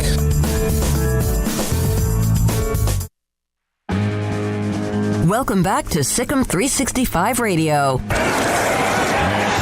on the keeper, walks in, touchdown, Dallas. It's time for our weekly segment with Mickey Spagnola of DallasCowboys.com. Brought to you by the First National Bank of Central Texas, with 5 locations to serve you. We will have Mickey Spagnola here momentarily. We're a little bit ahead of schedule. And so I wanted to bring this up. I did this a little bit when we were tap dancing for Clifton Douglas of the Conference USA. NCAA Playing Rules Oversight Panel approved allowing men's basketball officials to assess a Class B technical foul to players who fake being fouled starting this next season. Committee members define flopping as an unsporting act that occurs when a player attempts to influence an official's judgment by creating an appearance a foul had been committed when there has been incidental or no contact. And so I think it's good. Now, the only problem is it's one more judgment call they have to deal with. Yeah, but I mean, most of the times I've seen it called for flopping.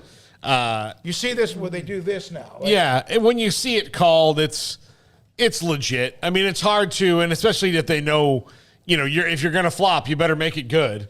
I mean, it is another judgment call, but the officiating in college basketball, and I agree with Jay Billis's assessment of it that it needs to be revamped, because I don't think they know who they are. Because if you go back to that North Carolina Gonzaga championship game, was the worst officiated game in a championship game I think I've ever watched in the history of sports, because it was just a free throw contest. It was just a whistle fest.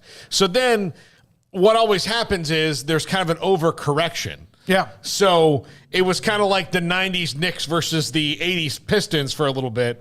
And then they're starting to eke back. There just need to be somewhere in the middle of what basketball is with the officiating. Yeah, I think it got way out of control and ridiculous, and I can't stand watching the NBA half the time. That's why I can't enjoy watching like a James Harden. I mean, I appreciate how good of a player he is. It doesn't take away from that, but in terms of my enjoyment, I think it's ridiculous to turn on a game and just watch a dude pretend to act to be hurt constantly. And you see that more and more and more. And look, some of my favorite players are as guilty. Dirk Nowitzki was bad about it. Luka's terrible about it. But the crying on the court, it's just ridiculous. It's like, you guys are like 6'6", 275 pounds, and I get that you're banging around with guys who are just as big, if not bigger.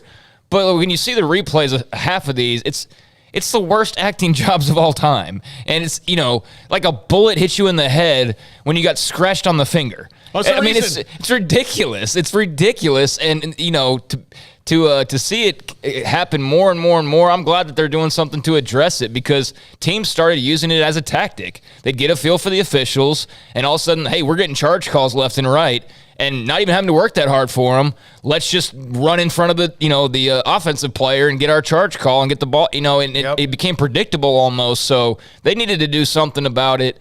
This is something that I guess people point back to from Europe, from soccer in general, that then went into the NBA and did eventually college basketball. I don't watch enough high school basketball to know if flopping's an issue at that level, but I could see where it probably is, because at that level, you see guys just copying and mimicking what they see on the levels above them. So I think the flopping thing's ridiculous. It's kind of like in football, where my big complaint is the guys faking injuries to get the extra time or get the timeout. That's something that obviously they've been working on addressing as well. So, yeah, I'm all for it. Now, again, there's going to be judgment calls. So who are we leaving in the hands of? The same guys. And so there will, I'm sure, be some calls that, people don't agree with, and maybe it'll take some time to get it down just right. But, yeah, they needed to do something about the flop. Yeah, the team, whoever's hit with the flop, the other team gets like a free throw. You see that in the NBA. The NBA's got these little hidden like free throws that happen. So it's one free throw. And at the same time, this is more ref activity in a basketball game. So, that's where I'm like, yeah, they needed to do something to address it because it got so goofy. But at the same time, now are we adding 15 more minutes to every game because we have to muddle the water, muddy everything up because of determining what's what and what's a charge and all of that. I mean, that would be the downside to this, and something that I hope they thought hard and long about to try and prevent. But I'm sure there will be some issues with that. All right, now it also solves a minor problem that bothers me. There will not be any more Space Jam movies, which is good, because here's what I think. Here's where it started. See if you can follow my logic. NBA players can flop with impunity for years and years and years, right? And then, because most of them are egomaniacal psychopaths who don't get told no that often, they say, you know what, I should be in a movie. And then they do it, and it's bad, and it all started because the referees did nothing about flopping. I never watched that movie. No, you're lucky. I'm not following, but... Okay, so they didn't do anything about flopping, and flopping is essentially bad acting, correct? Yeah. And because most NBA players, again, have large egos, they think, hey, I'm one hell of an actor here. I'm getting away with this. Yeah. You know what the next step is? A feature film. Yeah. Okay. I understand. Yeah. Basketball players. I mean, Ray Allen was the best basketball player actor I saw, and he got game. That was a legit movie. I'll never have seen Space Jam 2, and I never will see it. I mean, there's 0% chance. I made it through about 7 minutes. No, I mean, there's 0% chance I will ever see that movie in full, even a clip. But yeah, I mean, it's really bad actors out there, and it's frustrating to watch. And like I said, it needed to be figured out to some extent, but. More free throws in a game. Are we excited about that? No. Are we excited about more technical fouls? No. Stopping the clock. I mean, that's the other part to it. So I'm a little torn, but I like I said, they had to do something to address it. No question about it. And so that will be something that you'll start using in the upcoming season in the flopping call. Just another judgment call, though. And I almost wonder how basketball would be played, although it would get even more physical, if they did not call the block and charge. Because that's probably the one that, I'm not saying it's missed more often than others. I would think it's probably the most difficult one, and they've gotten better with it. And then they put that circle, a perimeter out there on what, where you are. But, you just wonder about with the flopping call, just trying to maybe, because it's a natural tendency. I don't care if you're the best official in the NCAA or among the top 50 best. You see somebody's body jerk backwards, whether it's a flop or is there contact. It's a natural reaction to think you saw something. However, I was told back even in college when I was getting part of a physical education degree as well, along with radio TV, was you don't call something you did not see. You don't call something you think you saw. You don't do that. You call something you saw or did not see, and so you don't call it in the first place. We're now joined by Mickey Spagnola, great friend of ours, DallasCowboys.com. And Mickey, one of the stories today to start with is one of the great Cowboys, one of the great earliest running backs, great Don Perkins, passed away today. Do you remember much about, I know Paul has a story about him at the Texas Sports Hall of Fame. Any memories, any conversations with the great Don Perkins? David, 5 years ago it was the spring of 2017. I went to Albuquerque, New Mexico, where he's living, and did a interview with him for one of our Cowboys legend documentary shows. And it was really the first time I had ever talked with him. And, so kind of the gist of my piece, my story, was you see his name up there in the Ring of Honor at Texas Stadium and AT&T Stadium. And I knew his number, knew his name, but I never really knew his story. And we must have spent 2 hours that day interviewing not only him, but his two now adult daughters and one of his grandsons. And it was one of the more amazing treasures I think I unearthed it for myself, just to listen to a story of a guy that was born and raised in Waterloo, Iowa, ends up in Albuquerque, New Mexico, and then the Dallas Cowboys, and has a career that was worthy of being in the Ring of Honor. And the second time I'd ever met him was 4 months later. I don't know if you remember this, but the Cowboys had a commemoration to open up their Ring of Honor walk at the Star District, where they put all the Ring of Honor members' numbers on the sidewalks, and they brought all the guys in. 16 of the 17 living members were there. And Don Perkins made the trip with himself and his daughter, Judy Wyckoff. And they had the ceremony, and then what they did is they had each guy go stand in front of their number. You know, and I think you've seen it. They're big old statue type numbers on the sidewalk.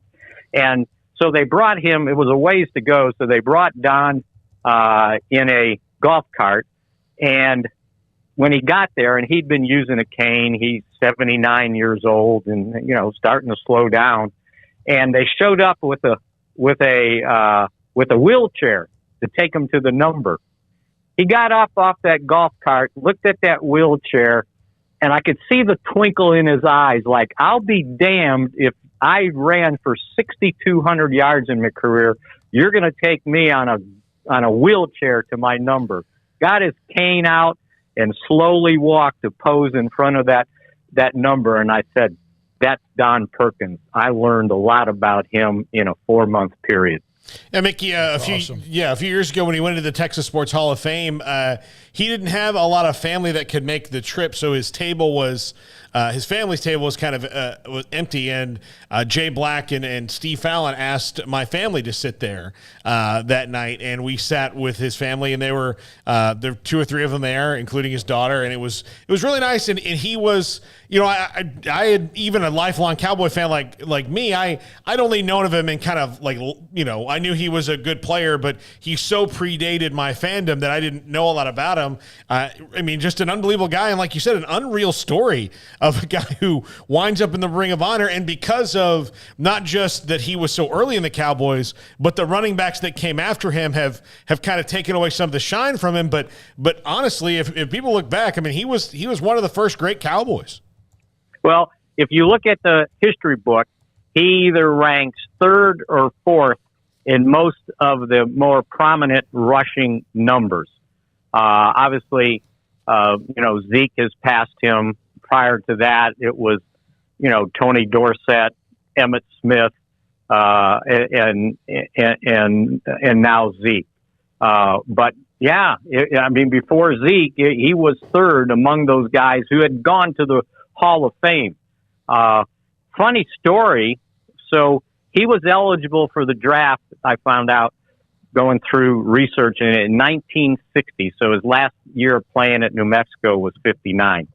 And the Cowboys, so 1960, remember the Cowboys didn't have a draft that year because the draft back then was held in November of the previous year. So the draft was in November. The Cowboys hadn't been given a franchise yet until January of 60. So what happened was he ended up getting drafted by the Baltimore Colts and the Cowboy in the 9th round. And the Cowboys ended up giving the Colts the 9th round draft choice to get his rights that Clint Murkison, how about this? Clint Murkison, they had their eye on him all the time. And he had signed Perk, as Walt Garrison always calls him, to a personal services contract. So they had his personal services rights, and then they traded to get his NFL rights, ended up fracturing his 5th metatarsal early in 1960, didn't play that year, and began his career basically in 1961. Yeah, it's quite a story. The other story that, and stop me if we've gone too long, but the other story is, so how does this guy from Waterloo, Iowa, get to Albuquerque, New Mexico? Well, back in the day, some guy named Marv Levy was coaching at Coe College somewhere in Iowa, and he heard of this fantastic high school kid in the state of Iowa from Waterloo named Don Perkins. Well, he ends up getting hired at New Mexico as an assistant coach, and they end up bringing him into Albuquerque and he says that I figured, well, look, there's not much in Waterloo, Iowa. I'm not that good. I'll go to Albuquerque. I won't make the team, but I'll find a job in a meat packing plant or a tractor plant and work. And he goes, so I go there, and I'm thinking, they're going to cut me. He says, well, I don't get cut. And the funny thing was, when he showed up, and now remember, this is 1956, all right? 1956. And Albuquerque wasn't integrated. It was still segregated for a black man. And he shows up early, and they hadn't opened up the dorms yet. So Marv Levy, kind of controversially, brings him into his house to live with his family until the dorms opened up. And it kind of caused a stir that this white guy in a white neighborhood had a black student living at his house. So that takes you back in history. And this guy has lived through a whole lot of things over the years. But I'll tell you what, he was 79 when we did the interview. And while some of the facts of his life kind of, starting to fade, he was pretty sharp on everything else he remembered. Mickey, I remember when we talked to you a couple weeks ago, Marion Barber had just passed away, and you were, talking about just all the losses this year. And I saw Nick Eatman put this out earlier of since January 1st, Dan Reeves, Gary Brown, Marion Barber, and now and Don Perkins have all passed away. That's just crazy. I guess will we see a few tributes at home games this year? Yeah, you might have some moments of silence, and you can throw in one more. Jerry's longtime personal assistant, Marilyn Love, passed away too. And Larry Lacewell. Mm-hmm. It's been quite a year. But again, I guess when people, start getting into, the majority of them, right, up in their 80s, right. I guess stuff like this happens, and it gets scary when you get old and you go, gosh, I didn't think I was that old, but yes, you are. That's a great. I love the historical perspective of it. Larry Lacewell. I was off the day hosting a banquet the day he passed away, and of course, Mickey. He was we all knew him. All of us knew him. There were great stories and he was such a gentleman, and so many great stories and insight. It wasn't one of them that Jerry fired him, and he wasn't even under contract by the Cowboys at the time. Hey, that might have been. I mean, he had a great quote back then, and I'm trying to remember it offhand, but Parcells was the one that basically wanted Larry out, right? And I guess he was at the Little Rock Touchdown Club and said, Parcells, he goes, I got fired because sick and tired. Parcells was sick of me and tired of me. And he never lost. And you know what the shame of it was? And I can't remember if I told the guys when you weren't there, but it was 2017. He showed up for one of the practices. Might have been an OTA or a mini camp maybe, and he was in a wheelchair. He had just had a stroke a couple months ago, and of all things, the man that entertained everyone in his life talking couldn't speak because of the stroke. And it was the saddest thing I think I'd ever seen. So, he could hear, so you could talk to him. He just couldn't talk back. And I remember when he was leaving, he was coming by me. They had him in a golf cart, and we had real nice hug. And I think that spoke a lot to what we each thought of each other. I think no two people that I've covered with the Cowboys have made me laugh harder than Joe Avesano and Larry Lacewell. Oh, yeah, Joe. Of course, we tragically lost Joe. It's been quite a while there. So it's funny you bring Paul. It's funny you bring him up because I was going through some old stuff I had stacked away in boxes upstairs in the house, and I found this. It's a ripped up card, but Joe and I.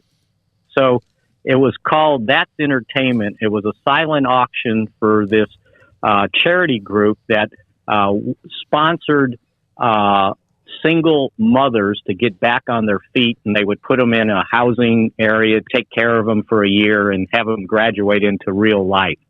And a friend of ours that was part of that said, "Hey, do you think that you and Joe would, be willing to be auctioned off for a dinner, like an Italian dinner with Joe and Mickey?" I go, "No one's going to buy that, right?" Well, I found this ripped up thing, and it basically has. I want to see where it's at. Here it is. Auction item number 4. Pasta with the Paisans. They're back. It's celebrity dinner for 8 with Cowboys coach Joe Avezzano and the tickets own Mickey Spagnola. Dinner courtesy of Ranieri's Italian Restaurant. Retail price, priceless. There you go. And somebody bid a couple $1,000s to have us eat dinner with their group of 8. Well, $2,000 for Mickey and $1,000 for Joe. No, Joe was great. We started doing a weekly segment with him, and then of course soon after that he passed away. He spoke at the Earl Campbell Tyler Rose Award, Larry Lacewell, and had a big crown bag. And he had all of the rings he had won, even at Kilgore College, a national championship. All the rings he had won, the Big 8 national titles and bowl games at Oklahoma, and then, of course, the Cowboys. And it took forever as he put one more ring on one more finger and then cleaned them off. And, I'm serious, 4 layers of rings that he had in that big crown bag. He was the best speaker. He was fantastic at that. We can't have characters like that anymore. Smokey. No. They're not allowed. No, you're right. Yep. I remember when Joe was the coach of the indoor arena team, right? The indoor football team. And they actually told this at his memorial service, and I remembered it so well. So they're in LA. They're playing in whatever team it was in LA, and the game's over with. And Joe knows he's in LA, right? So this is really important. And he's getting dressed, and he's got, his fancy Italian suit, and he's got this white shirt that's impeccably, I don't know how it stayed pressed traveling, right? He's putting this shirt on, and he had a paper cut on his finger, and the blood got in his crisp, new white shirt. And he saw it, and he let go words I don't think I'd ever heard put together like that, right? Just screaming, so mad. I think it was Will McClay who was his assistant. He comes walking by and he goes, "Something wrong, Joe?" It just busted us all up. But that was Joe, right? Some things were really important, and meals, by the way, eating Italian dinners with him were really important. You may not remember this, Mickey. You and I, the first time we ever met was at an Italian restaurant. Was it not down in Austin with Craig James? Yes, you're right. I believe that's where we kind of got to know each other, and we started doing the segment back even then when they were at training camp at Austin. Man, we appreciate you. Is there any concerns with Dalton Schultz and, him not being where he's supposed to be or where they need him to be? Anything going to come out of that, or is this just what do you want to call it, just kind of positioning himself? And it's kind of making a statement like, hey, I want a long-term deal, right? And we're not getting anywhere close to it. Now, the problem, his agents kind of Johnny-come-lately, because they already signed the franchise tag. And once you sign the franchise tag, you're under contract, right? And so, if he doesn't show up so the OTAs, no big deal, as McCarthy said, he's been here every day, he said, and he's always here every week. So no big deal on the OTAs, and that he understands. Now, the mini camp, in the new CBA, if you're under contract and you don't get fined, you're subject to being fined, right? I think the first day you miss, it's like almost 16,000. The second day, 30-some thousand, and the third day, 47,000. So they have the right to fine him. So for a guy that has only made $3 million in his 4-year career, there's no way in hell he's going to pass up $10.93 million in 1 year, which is the franchise tag. So, and I think what happened is Cleveland signed their franchise tight end, David Njoku, for an average of $14 million a year. And I don't think the Cowboys want to pay $14 million a year for a tight end, but I'm sure his agent saw that and said, well, our stats were better than his. We got to make $15 million a year. And I just think they're barking up the wrong tree. Thank you, buddy. Mickey Spagnuolo with us on Thursdays, today with us today because of our busy schedule yesterday at the Cows event at Baylor University, 448. We'll come back with a couple more notes and look ahead to what's going on. Again, we'll update that Oklahoma game in the Super Regionals, the second game of the day in college baseball as they try to get to Omaha, Nebraska, my hometown. Sikkim 365 Radio, 365 Sports. PettyClinicLowT.com. Dr. Kent Petty can help you become the high-performance man that you want to be, need to be, and perhaps used to be. 1 out of every 3 men have symptomatic issues of low testosterone, and it happens as you get older. Father time. Things happen. Things happen to your body. Things happen inside your body, and sometimes it's nothing you can really do about it, even if you are in great shape, even if you sleep well, even if, in fact, you have a great diet. So, 1 out of every 3 men have symptomatic issues of low testosterone. So if you're one of those 3, Dr. Kent Petty can help you out. Go to the website, PettyClinicLowT.com. Top corner, there's an email and phone number. Tell him I sent you. He will then get you an appointment to get your blood work. He'll look at the lab results, and if your testosterone level is too low, he can put you in a program to increase it so you can increase the problems you may have, whether it's energy, sleep habits, or maybe your sex drive. That can happen. He can also help you, of course, with your body fat as well. It's PettyClinicLowT.com. Cars priced right both day and night. Average your car in Texas. Trucks built for you, red, white, and blue. Average your car in Texas. Cars that zoom with lots of room. Average your car in Texas. Count on us, a dealer to trust. Average your car in Waco, Texas. Texas Farm Bureau Insurance has protected fellow Texans with auto, home, health, and life insurance since 1952. With more than 260,000 square miles of land and 27 million people, that's a lot to cover. Whether you're wrangling cattle or wrangling kids, we're proud to protect Texans in all Texan ways of life. Stop by and see our agents at one of our 3 McLennan County locations. Coverage and discounts are subject to qualifications and policy terms and may vary by situation.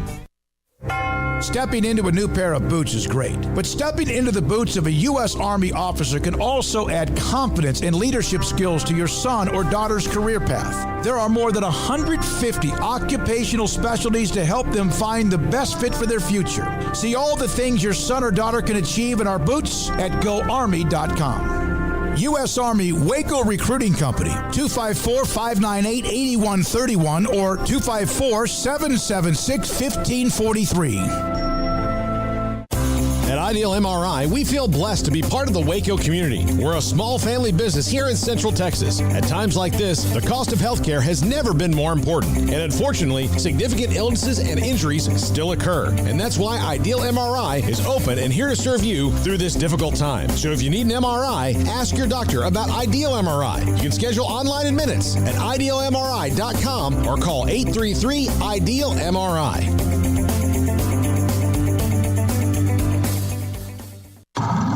It's plain and simple. Waco Custom Marketplace is the one-stop shop for what you need for tailgating, from charcoal, cold beer, and wine.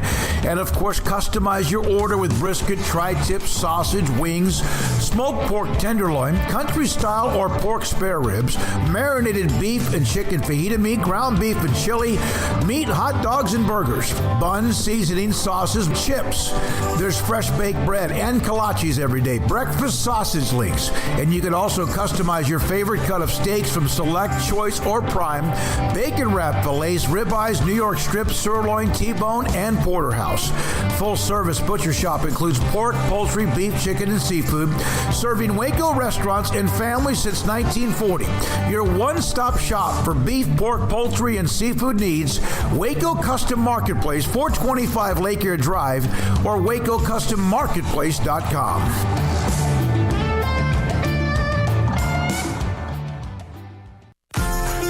Automatic Chef Canteen is a full-service micro-market vending and office coffee provider with state-of-the-art vending equipment, a wide variety of products, and offering custom-fitted micro-market vending office coffee solutions for your employee break room. You want a full break room solution and a workplace oasis? Well, Automatic Chef Canteen, locally owned and operated for over 50 years in Central Texas, also includes in-house mechanics on call 24/7 for fast, reliable service and maintenance. Automatic Chef Canteen, 6900 Imperial Drive in Waco, or online at automaticchefcanteen.com. Welcome back to Sikkim 365 Radio. The Sikkim 365 Radio app is sponsored by Alan Samuels Dodge Chrysler Jeep Ram Fiat in Waco. Your friend in the car business at Loop 340 and east of 84. Come by. Let's be friends. Couple of nuggets here till we get to the top of the hour. Robert Griffin III, who's right now helping with the broadcast of the NCAA men's and women's track championships in Eugene. He's, of course, a former All-American hurdler. His camp, his football academy, will be at Baylor, not this weekend, but a week from tomorrow, June the 18th. You can go online, BaylorBears.com, for more information if you are interested in your kid, your children being a part of the RG3 Football Academy. Now, a Baylor note with Max Muncy. Paul, he had a tough start to the year, right? Yeah, but he was injured a little banged up. But last night, and let me preface this by saying this. Tony La Russa Don't steal my thunder here. Okay, yeah. He had a tough start, and then he went for an assignment, and he came back, he's been hot, right? Yeah. So, Craig, what would you do? And Paul, what would you do? And what would you do as our audience as well? So they're facing Trey Turner, and he has a 1-2 count. Dodgers are up, I think, at the time, like 7-5. And they intentionally put Turner on first with a 1-2 count. Intentionally walked him to get to Max Muncy. Muncy, and it all came down to analytics. Muncy then hit a 3-run opposite field, 3-run homer to blow the game open. And Turner right-handed, so he's a left-handed pitcher, so he's going to face a lefty, and Muncy, who struggled. And he ends up eating that 77-year-old Hall of Famer. And he had all the analytics. He said he did not regret what he did, said it was a tough decision, and Muncy made him pay for it. Yeah, but sometimes, like, the analytics are, that's what's happened. But, like, who is Max Muncy as a player overall? Like, he's a guy who can make you pay. And look, Tony La Russa has forgotten more baseball than all of us will ever know. But last night was a forgot night. And 1-2. I mean, I don't get the count and why they proceeded. Yeah. I didn't see it, so I don't know exactly. But if, like, the way you're reading that, it was a 1-2 count, and they proceeded to walk him to Turner's get to a career 254 hitter after a 1-2 count against a left-handed pitcher. But this year, and not as many at bats, he was hitting 5 for 15, 333 in such situations. Meanwhile, Muncy, after missing 11 games with left elbow inflammation, entered hitting the game. He was hitting 150. But the part I don't get is he was at 1-2 count. I know. So, I know. Like, that just, I must be missing something because that makes no sense to me, the way that I'm hearing that. It's not like it was 3-0 or 3-1. No, that's what I'm saying. Your pitcher's scuffling. You're a strike away from getting the guy out. Why would you proceed to walk him? So I don't know. I must be missing something there. That makes absolutely no sense. Well, it's Max Muncy. I brought it up for that reason. Tony La Russa, 77-year-old. He's done all these things. But if you're a major league pitcher and your manager intentionally walks Barry Bonds or whoever it might be, or who's the guy from New York now, Judge or whoever it might be, I get it.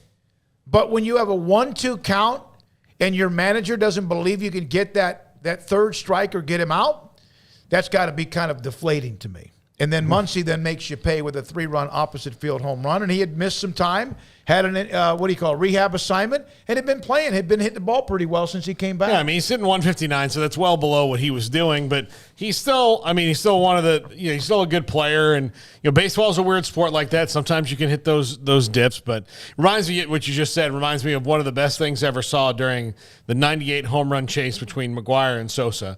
ESPN did a piece on the guys who bat behind McGwire and Sosa, and in Chicago, it was Mark Grace, who was hilarious. And his line was, if they walk Sammy to get to me, fine, F you, let's dance. There you go. There you go. Make it. Tiger Woods now joins LeBron James and Michael Jordan as billionaires, according to Forbes magazine. Woods' net worth now is at least $1 billion. Jordan, he did it 14 years, I think, after he retired from playing basketball. James earned $121 million last year, gross. A lot harder to make $1 billion back then, absolutely, than versus now. I mean, I think that Michael Jordan wasn't operating with social media from basically the jump and a lot of the other tricks and bells and whistles and everything that goes into making money these days. So, yeah, I think, LeBron, if you put him in the Jordan era, would have made hundreds and hundreds of millions and maybe even billions of dollars. But Jordan did that during that era, and he definitely would have done that he probably made a couple $1 billion in this era. Now, granted, the results would have been different, but you know what comparison I'm trying to make. But, yeah, LeBron's... Absolutely. There's more opportunities. Yeah, you'd had tons more opportunities to be able to make money. I mean, it would have been ridiculous. But, yeah, I know LeBron's trying to bring an NBA franchise to Las Vegas. He wants to get in on ownership, and he's got his hands in all sorts of other pots as well. I mean, you think about the dude's been at it for 20-plus years now. And he's done a lot of good business and has a lot of projects. So he's been, more than just a basketball player. So not really surprised to hear that, given how long we've seen him at this point. I mean, it's been 2 decades. It's 2 decades we've been watching LeBron now. Good for him. And I don't know who would even be close to being the next guy in that, little triumvirate there of billionaires. But, yeah, good for him. All right, when we come back, the 5 o'clock hour, as we continue, Chris Grant is the Southland Conference Commissioner. Earlier today, we discussed what was going on with Conference USA. These are some of the men and women who are a part of that leadership council and symposium yesterday at Baylor. It's been a lot of fun to hear from different schools, ADs, among others. And coming up next, Chris Grant on the Southland Conference on all the change in landscaping. Again, earlier today, we went rapid fire, UCF and Houston and also Cincinnati, as they now officially will join the Big 12. That's official, according to Mike Oresco, the commissioner of the American Conference, next July the 1st. Sikkim 365 Radio and 365 Sports.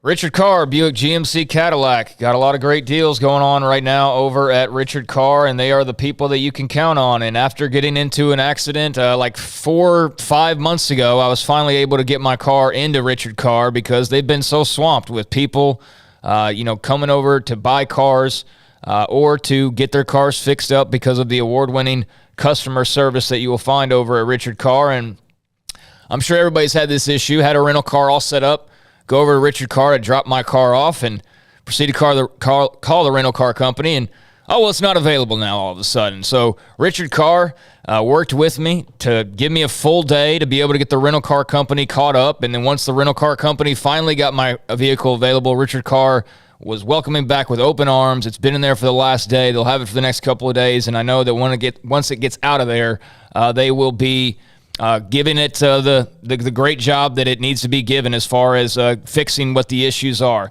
That's what they did the last time. That's what I know they'll do this time as well. So speaking of the customer service side, it gets no better than Richard Carr, but if you're looking to step up your ride, check out their summer savings event.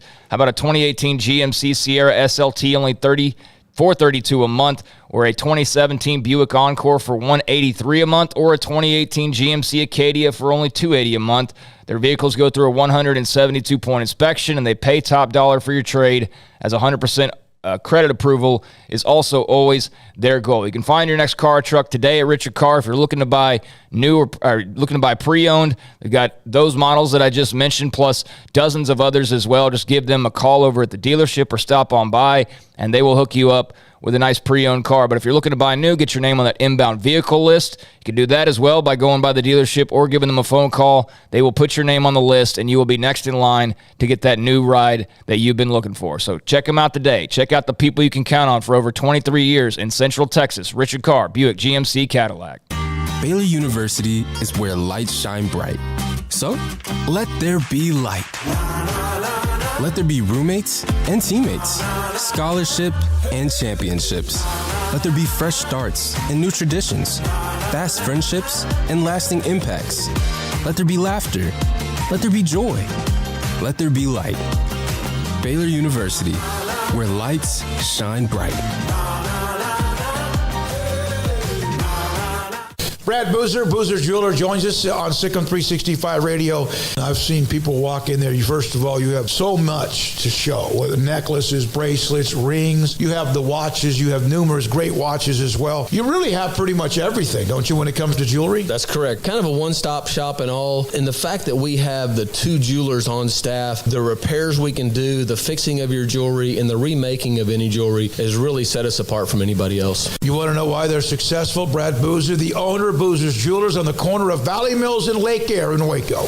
With so many companies and policies out there, it gets so confusing shopping for insurance, and I never know if I'm getting the policy that's right for me. Luckily, I met the team at the Niche Group Insurance Agency. With the Niche Group, you can go to one company and get access to coverage options from many insurance carriers, and you get to speak to a real person about your specific coverage needs. With the Niche Group, I know I'm getting the right coverage at the right price. If you need insurance, talk to the experts at the Niche Group at 1-800-258-8302. Baylor Scott and White Southwest Sports Medicine and Orthopedics, the team physicians for Baylor Athletics, diagnosing and treating all sports-related injuries, including concussions. These specialists also provide orthopedic services for athletes and non-athletes alike, whether it's knee or shoulder pain, hand or wrist injury, orthopedic spine care, and even an arthritis and total joint clinic. Trust the doctors Baylor Athletics trusts. Baylor Scott and White Southwest Sports Medicine and Orthopedics wants to get you back in the game.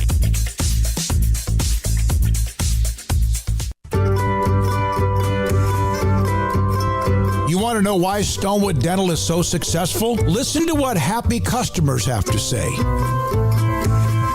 It's pleasant. It's different than any other dentist office. I really feel like they care. And it's not that you're here for 2 hours waiting on someone to take care of you. It's quick and easy, and I bring my kids, and my kids love being here too. They really love the treasure box. Staff is really nice and accommodating, real friendly. You feel more like home. It's not sterile looking. Everybody has their own personalized rooms with decorations and decor, and they'll even have a blanket for you when it's cold. I've recommended people to actually come here, and they are patients now. I really love it here. It feels like family. Learn more, stonewood-dental.com.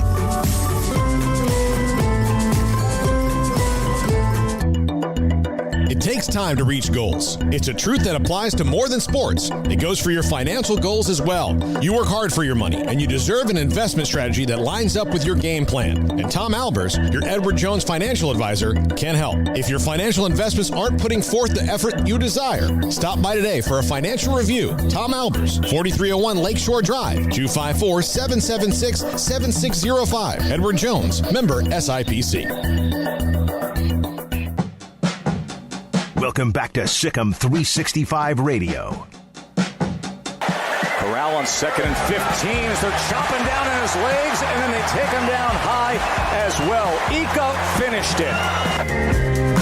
The 5 o'clock hour is brought to you by Edward Jones and financial advisor Cam Heathcott. Edward Jones, making sense of investing. Now here's David Smoak, Paul Catalina, and Craig Smoak. Seems like every day in collegiate athletics there is some story. We, of course, highlighted what was going on with the 3 schools in the American Conference. We've also spoken Clifford Douglas, who's a part of the Conference USA. Chris Grant, commissioner of the Southland Conference, now joins us on Sikkim 365 Radio and 365 Sports. And Chris, you guys have been affected. You've added, you've lost, whatever. So basically every conference seems that's the case. Do you feel like this will ever have an end game with you? Having been a part of Conference USA, and I know you've been over Clifton and the Pac-12 and seeing it, it's never an end game when it comes to this to create better opportunities for our student athletes. So is it an end game to conference alignment? No, but at the same time, our institutions better off for their alignment and the decisions that they're making? I would like to think so from a student athlete perspective. If you look at, what in Pac-12 when I was there, what Utah and Colorado coming a part of the West Coast and being a part of Pac-12. And then same thing with, institutions that, now have elevated their brand and now are moving on from Conference USA. I mean, heck, Cincinnati and UCF at one time and Houston were Conference USA members. And now look at them going into the Big 12. I would like to say, it's arguable that they definitely enhanced their student athlete platform as well as for the institution. Chris, with the changes come, rebranding, what you guys are going to be doing and finding your new conference identity. What is that process like to kind of identify what you need to highlight and make sure the rest of the athletic world knows it? Well, that's a great question. And some of what we focused on is really the stability of our current membership and then reinvesting in our own membership. And you mentioned the rebranding, and that's exactly where that idea came from as I pitched it to our board and having a great group of presidents and athletic directors that are forward thinking and saying, how can we continue being the most dynamic Division I conference, but not rest on our laurels of the past and move forward and being diverse in our collegiate environments, our culture, and celebrating our communities at the same time, but also continue to show our unwavering support for student athletes. So you mentioned it. The rebrand is first and foremost, and we're in the trenches with that now, working with Troika out of Los Angeles. And it's been great. It's been a process where we've been able to identify who we are and kind of that where we want to go in a constant state of activity. And most importantly, how we view ourselves internally and to plan to take that externally. And so, and then from there, you've already seen it, be a successful pitch and what we've been able to do and bringing Lamar back. I mean, another cornerstone of our conference, way back when. Now we're in our 60th year. And so we'll celebrate the 60th year, especially with Lamar coming back and McNeese State deciding to stay. Those institutions, had a vision 60 years ago. And I like to think we're going to carry that forward into our next decade and century and kind of go on from there, with the institutions that have joined us since. But, one thing is first and foremost, at the time that I came aboard, coming from conferences that expanded, Conference USA, we were Huntington to El Paso. And then, of course, in Pac-12, we stretched beyond the West Coast.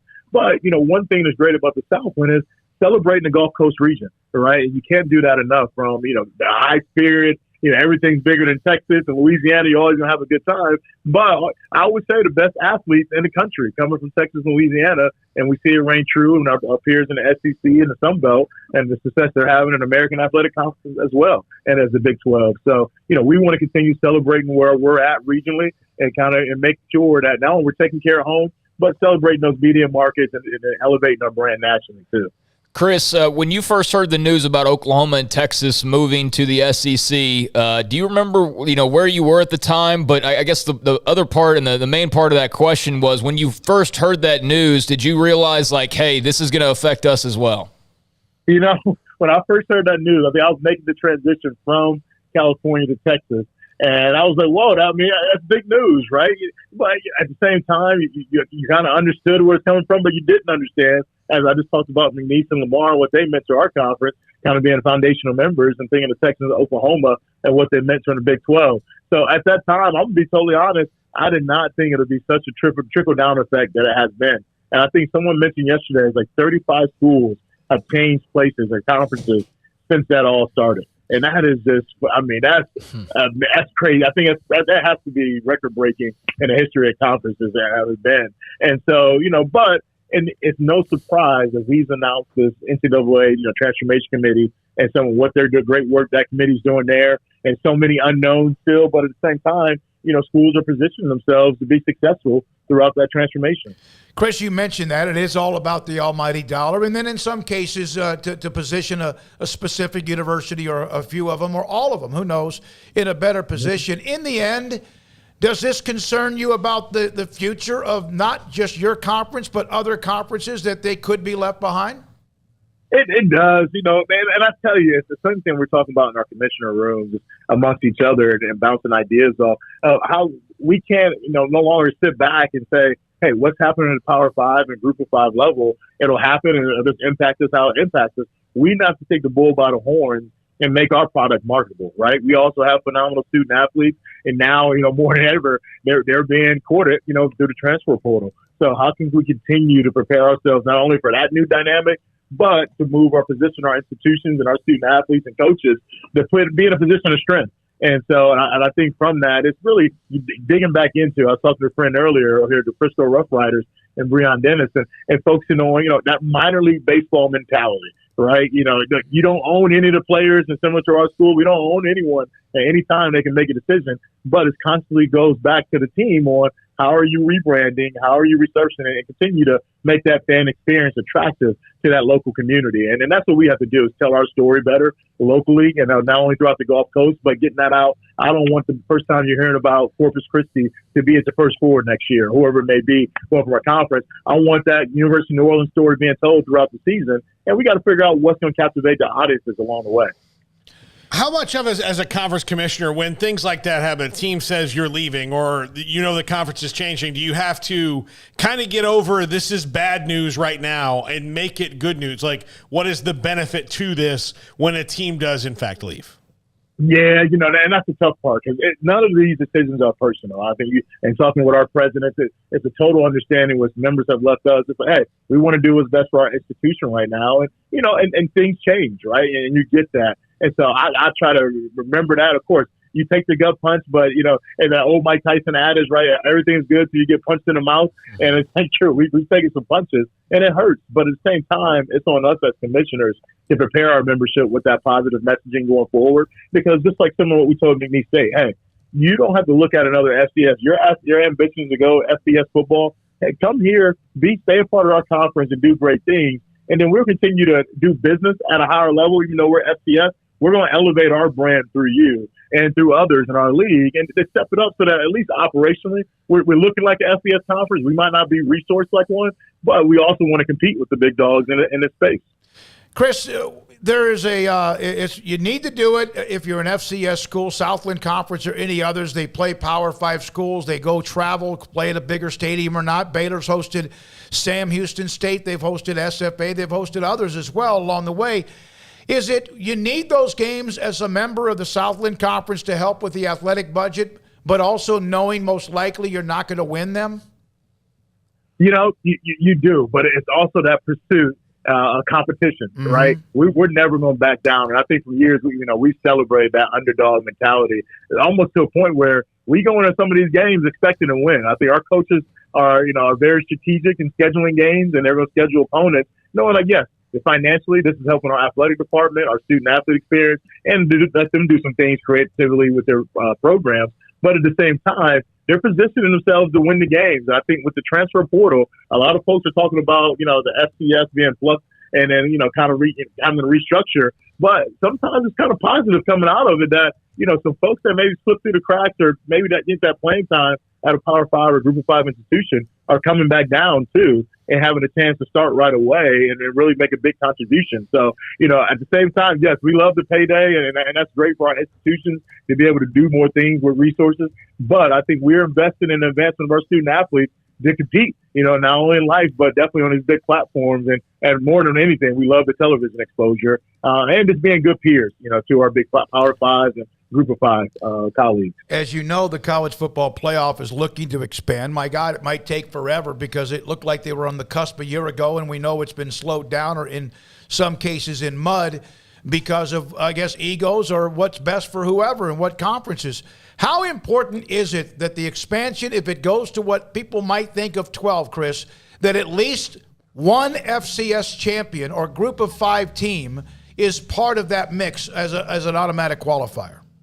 I think just for, you talk about equality and providing experience. I think, the people want to see what really is it parity or is it just opportunity? So I would like to think, I watched Sam Houston State, not only when they won the national championship, but this year in the playoffs. Like, conferences say they're bringing them in for a reason and to compete at a high level. There's no expectation. Everyone come in and just lay down everything they face.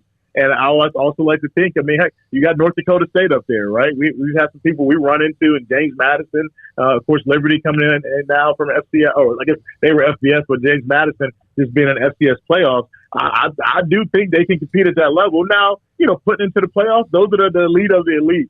But I think we owe it to our student athletes to provide that opportunity. And at the bare minimum, I think what we're thinking as FCS commissioners is, how do we carve out a space amongst that infrastructure of the CFP and compete and provide another platform. Now, we currently have the playoff, and it's been working very well, and it's great.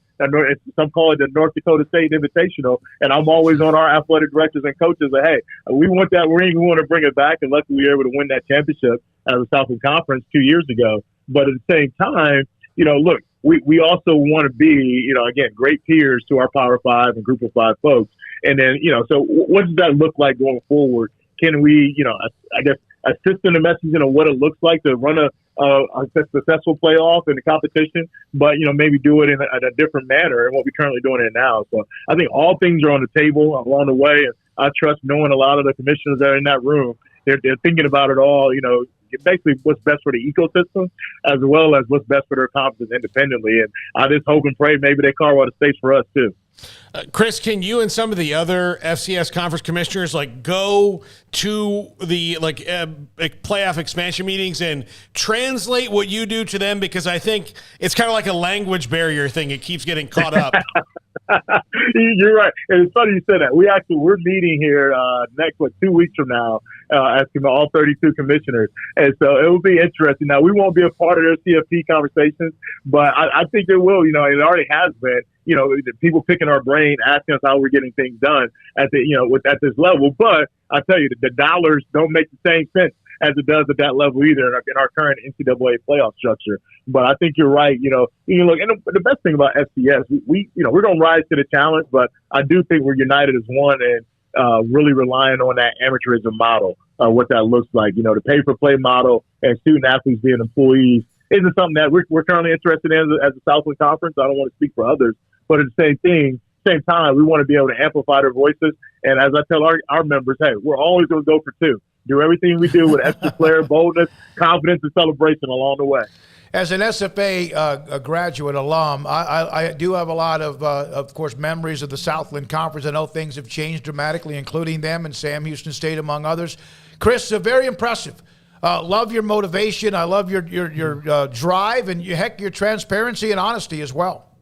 Yeah, no, thank you. And yesterday was great being down at Cal. I saw you all set up. Look, I took the hint. You all didn't want me in front of the cameras. I have a face for radio. I get it. Hey, look, you reserved me. But look, at least I got to see you all in action. And hey, really appreciate everything you all are doing, not only for college sports, but for Baylor right there in the backyard. I mean, what Mac has built there is phenomenal, and the rest of his staff. And I look forward to going down to catch some games on some of our off weekends. All right, we got a graphic up, by the way, as you're on the air, and your face is right smack in the middle of it. So you are just fine. It's a great picture. The red tie really pops. Yeah, you look good. Great smile. Right.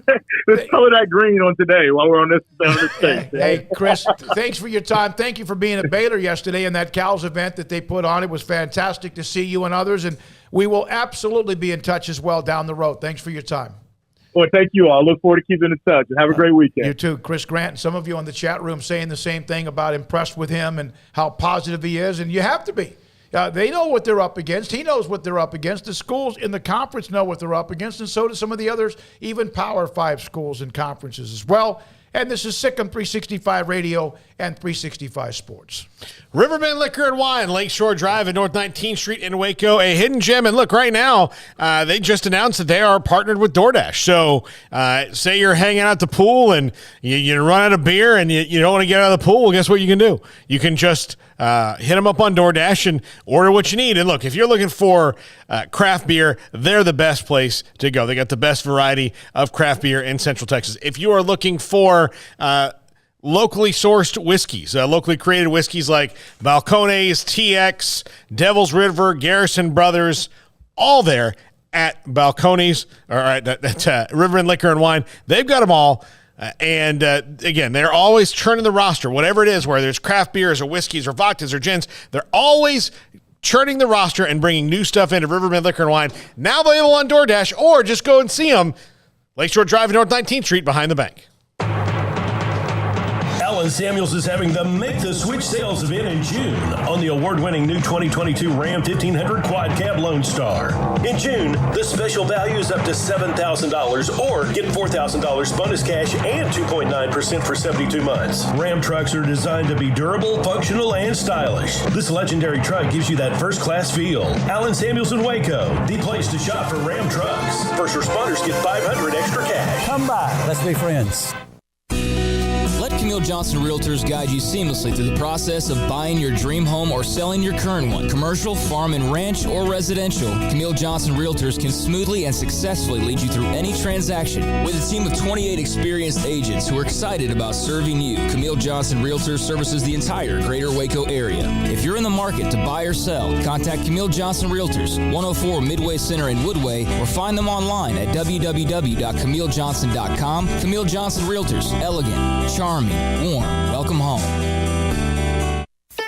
Don Humidor, your home with a 48-foot walk-in humidor with the elite cigar brands from around the world, including the #1 cigar of the year, Aging Room Cuatro Nicaragua. Plus, they have the great brands like Macanudo and Artur Fuente, Rocky Patel, Aston, and so much more. CBD, great for sore muscles, aches and pains, sleep, Vita Dreams, and anxiety, mild depression, general health and wellness. Their staff very knowledgeable on the subject. If anyone is curious about CBD, ask Carol and Ashley. Don Humidor in the Townwest Shopping Center off Valley Mills in Waco. The secret to living your best life is pizza, obviously. Golden crust made from scratch, 3 fresh signature cheeses, and the toppings, crispy Old World pepperoni, savory Italian sausage, bacon. That's called a dream team. Find everything you need to live your best life and more at Marco's Pizza. Owner Bob Mock has been delivering pizza since 2001 and is the proud owner of 4 locations in Waco, Belmead, China Spring, Woodway, and soon to be open in Robinson. Marco's. Pizza lovers get it.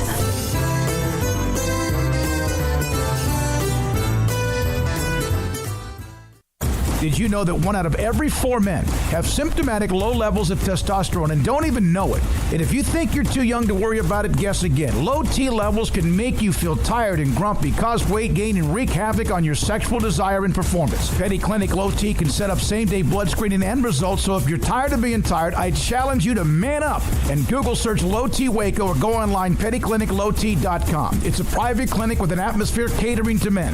Affordable, only $150 a month, includes lab work, office consultation, testosterone injections, follow-up visits compared to $395 a month in Dallas or Austin, and you don't have to fight the traffic.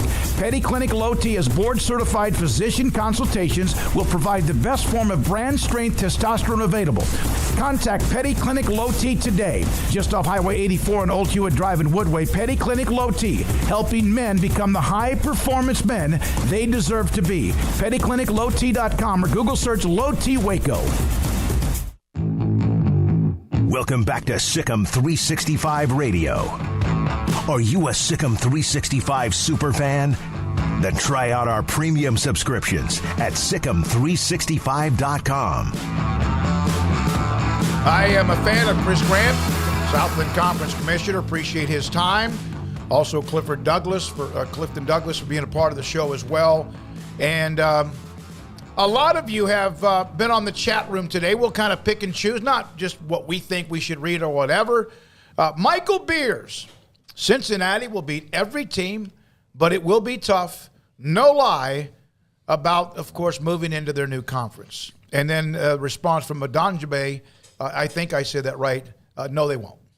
Yeah, I mean, we'd have to be a little bit more specific. We talking about year one? We talking about forever? We talking about like a bet you want to make over a couple-year period? I mean, what are we talking about? I mean, yeah, at some point you would hope that they beat every team in the conference, but how long does that take exactly? So, yeah, I mean, I've seen saw some squabbling, or I don't know if it was squabbling, but some chat that I guess there was a Houston fan who's already complaining about being in the Big 12 or something. Well, there may be one, but everyone that I see, they're thrilled. Now, okay, yeah, I find that very just they're thrilled for being odd. in the conference. They're thrilled for being able to have a chance to play Texas before they leave, if that happens. If the Big 12 doesn't make that happen, if they don't play Texas and Houston in Houston, then I have no idea what anybody's doing.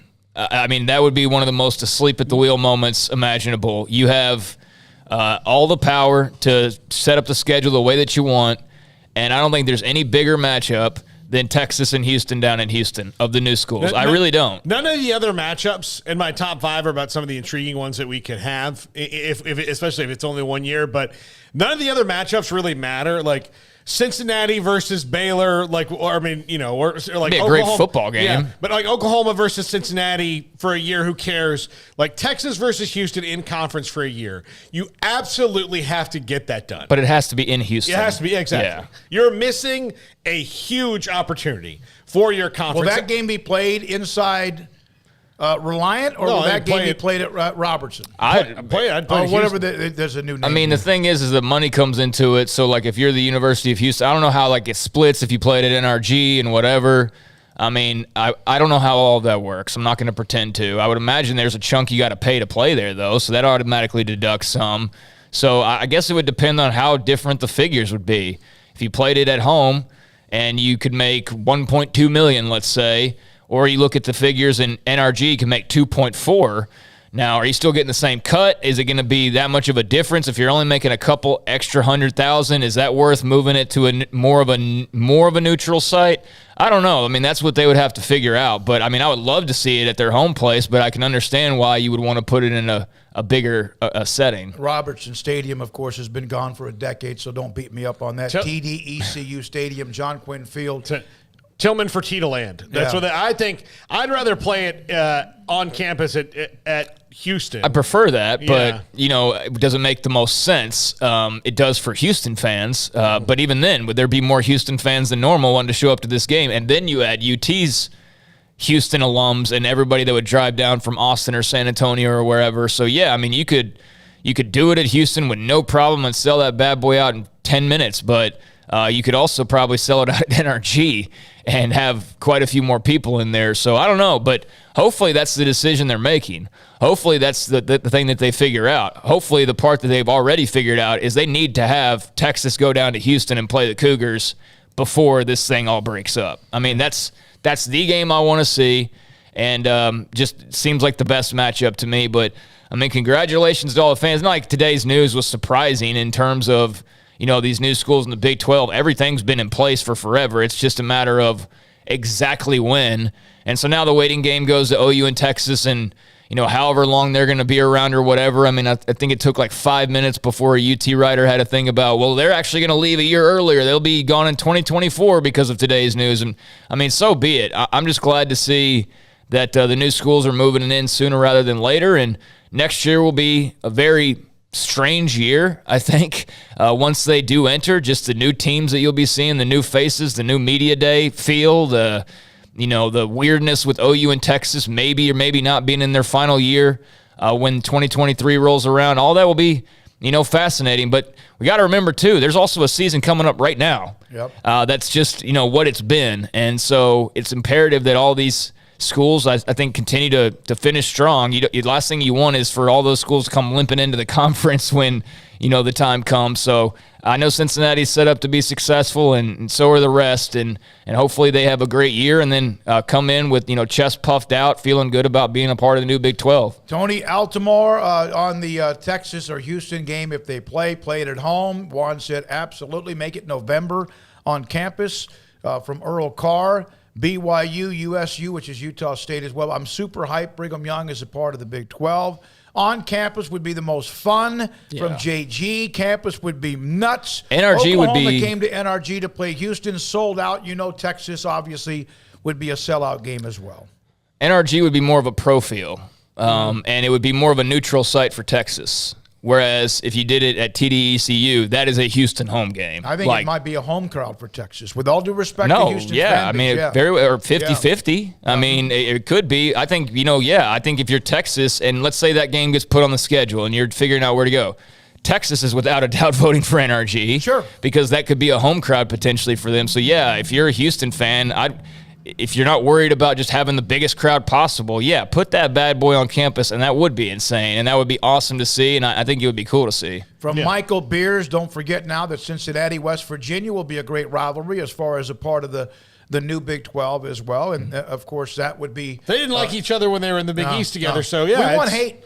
We want nothing but vitriol. And no, what we want are friendly and yet fierce and sometimes can get pretty darn down and dirty rivalries without the arrogance. I think you want just what is supposed to be respectful competition. Yes. You can hate each other when you're on the field against each other. You can, have your fun, on Twitter or whatever. But the thing I've really grown to despise about the Big 12 is just how much actual hate there is. Like, there's no camaraderie. There's no having each other's backs. It's always been, and especially more and more the last few years, it's about, oh my God, what's going to happen if Texas is unhappy? Oh my God, what's going to happen if Oklahoma's unhappy? Well, now we know. They took their ball and they're going to a better opportunity, and good for them. But, man, I can't tell you just the amount of relief. I know the money figures aren't going to be as strong. I know that there's going to be things that aren't as great as they were because of the fact that you had two big brands. But I do think you are going to eliminate a lot of just the negative, just like real hatred that was in the conference, where it wasn't competitive rivalries. It was just like looking down on people. And I hated that aspect of it. And it directly came mostly from, one of those two schools, if not both at times. And, that's the part I won't miss. The other stuff, I'll miss seeing Oklahoma rolling to Waco and UT Baylor and things like that, but I won't miss that part of it because you'd show up at Big 12 media days and you compare it to being at other media days and everybody's friendly and cordial, and like the media are still friendly and cordial in Big 12 land, but you just got this feeling of like these people don't even really like each other. You know what I mean?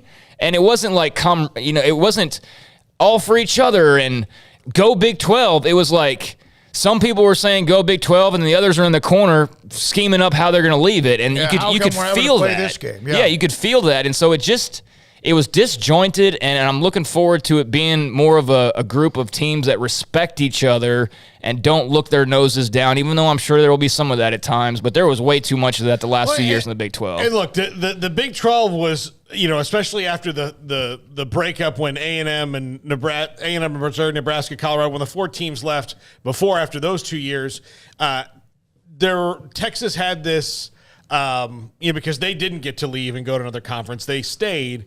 They kind of had this a little bit air of, you're lucky we kept this all thing together, and you're lucky we're here. And it remained that way for a decade. Yeah, and it remained that way, whether that was... And then, you joined the arrogance. How much of that was real and perceived? And then, look, the Baylor scandal really showed a lot of true colors in that instead of the schools going, there by the grace of God go I, it could have very well been us that this happened to, because almost everywhere is this. If we've seen anything after Baylor, is everywhere, whether it's Ohio State wrestling or Michigan State or wherever, everybody, when you peel back the curtain, is going to have something. Yep. The Big 12, for the most part, decided they were going to pile on Baylor and go, I can't believe that they let that happen, because they were trying to make sure that nobody said, well, if this can happen there, then why can't it happen everywhere else?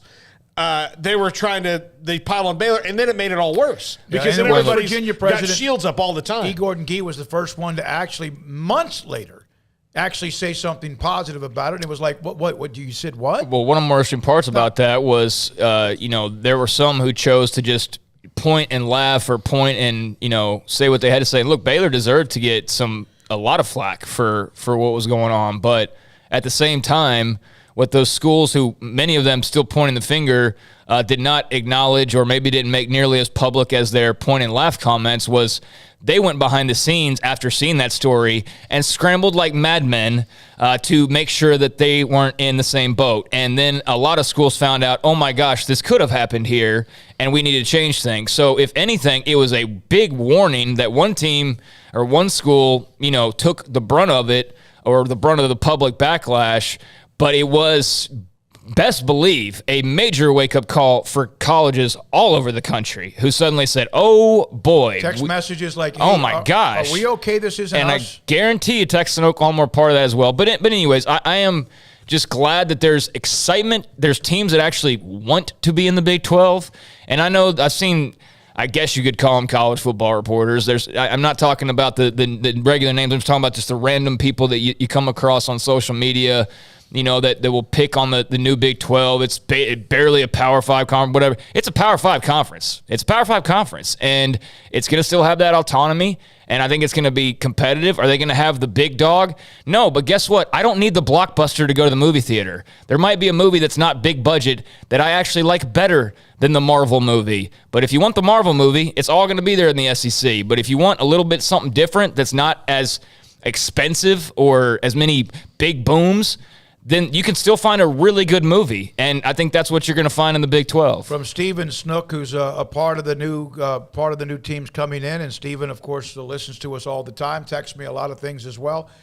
Put the past behind, move forward, quit the past negativity, quit the inferiority complex now. And that, I think, is about to happen. I think it already has in some ways. I think the Big 12 proved that. But there are scars that are still there, and sometimes they're not hard to discuss as well. Paul, does the ACC really have a big dog? I mean, as far as they got a few. I mean, Miami, Florida State, Clemson, North Carolina. I mean, look, if you want to, if you said, okay, who runs the who's the league, who are the teams that run that conference? I would say outside of football, because they don't participate, Notre Dame probably has a lot of say in some of the stuff that goes on. But North Carolina, Florida State, and Clemson are the ones who can kind of, dictate where things are going to go. And I realize that Florida State has been really bad in football for almost a decade now, but that hasn't changed the fact that even above Clemson, who's been the great team in the conference, and great, they get better television ratings, so they're still a draw. So they still have some sway, even though until recently I've not been a fan of how their athletic department's running. But they're the ones who kind of push things around in the ACC. But it's not the same. I don't think there's – look, even the SEC has big dogs and people who could push things around with a bunch of money, but their mission statement is different. The Big Ten, look, Ohio State and Michigan, drive that ship. But again, the mission statement from the beginning is different. And even though there are some big dogs that can direct the political discourse, when the messaging comes out, it's all the same. The Big 12 from the beginning was never created that way. 12 different messages. It was 12 different messages. Yeah, you said. And then 10 most recently. By the way, I saw this. He writes for the Waco Trib, Steve Boggs. What is the temperature where you live right now? Because in this city, Waco is 100 degrees. It started first time, 3:51 p.m., which was about 2 hours ago. Where you are, because we have you from all over the country, from north in Ohio to the East Coast to West Virginia to Florida. What is the temperature right now where you are? Because it's about that time when the highest temperature will be reading wherever you might be. I just saw that's a random note. We appreciate that. I want to get to one thing about Baylor baseball and that coaching fit.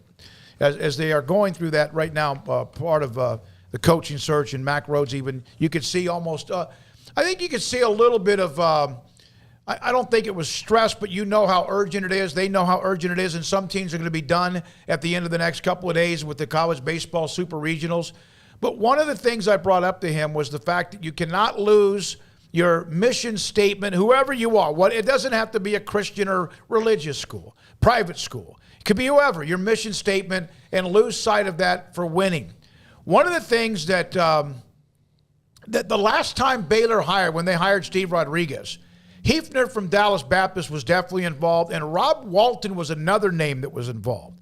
He was a New Jersey guy. He had done well at Oral Roberts. I think at the time, I don't know if it may have been at Oklahoma State. Those were a couple of guys that they looked at when they were searching for Steve Rodriguez. There was a story, and I've kind of been able to confirm this, that back when they had their coach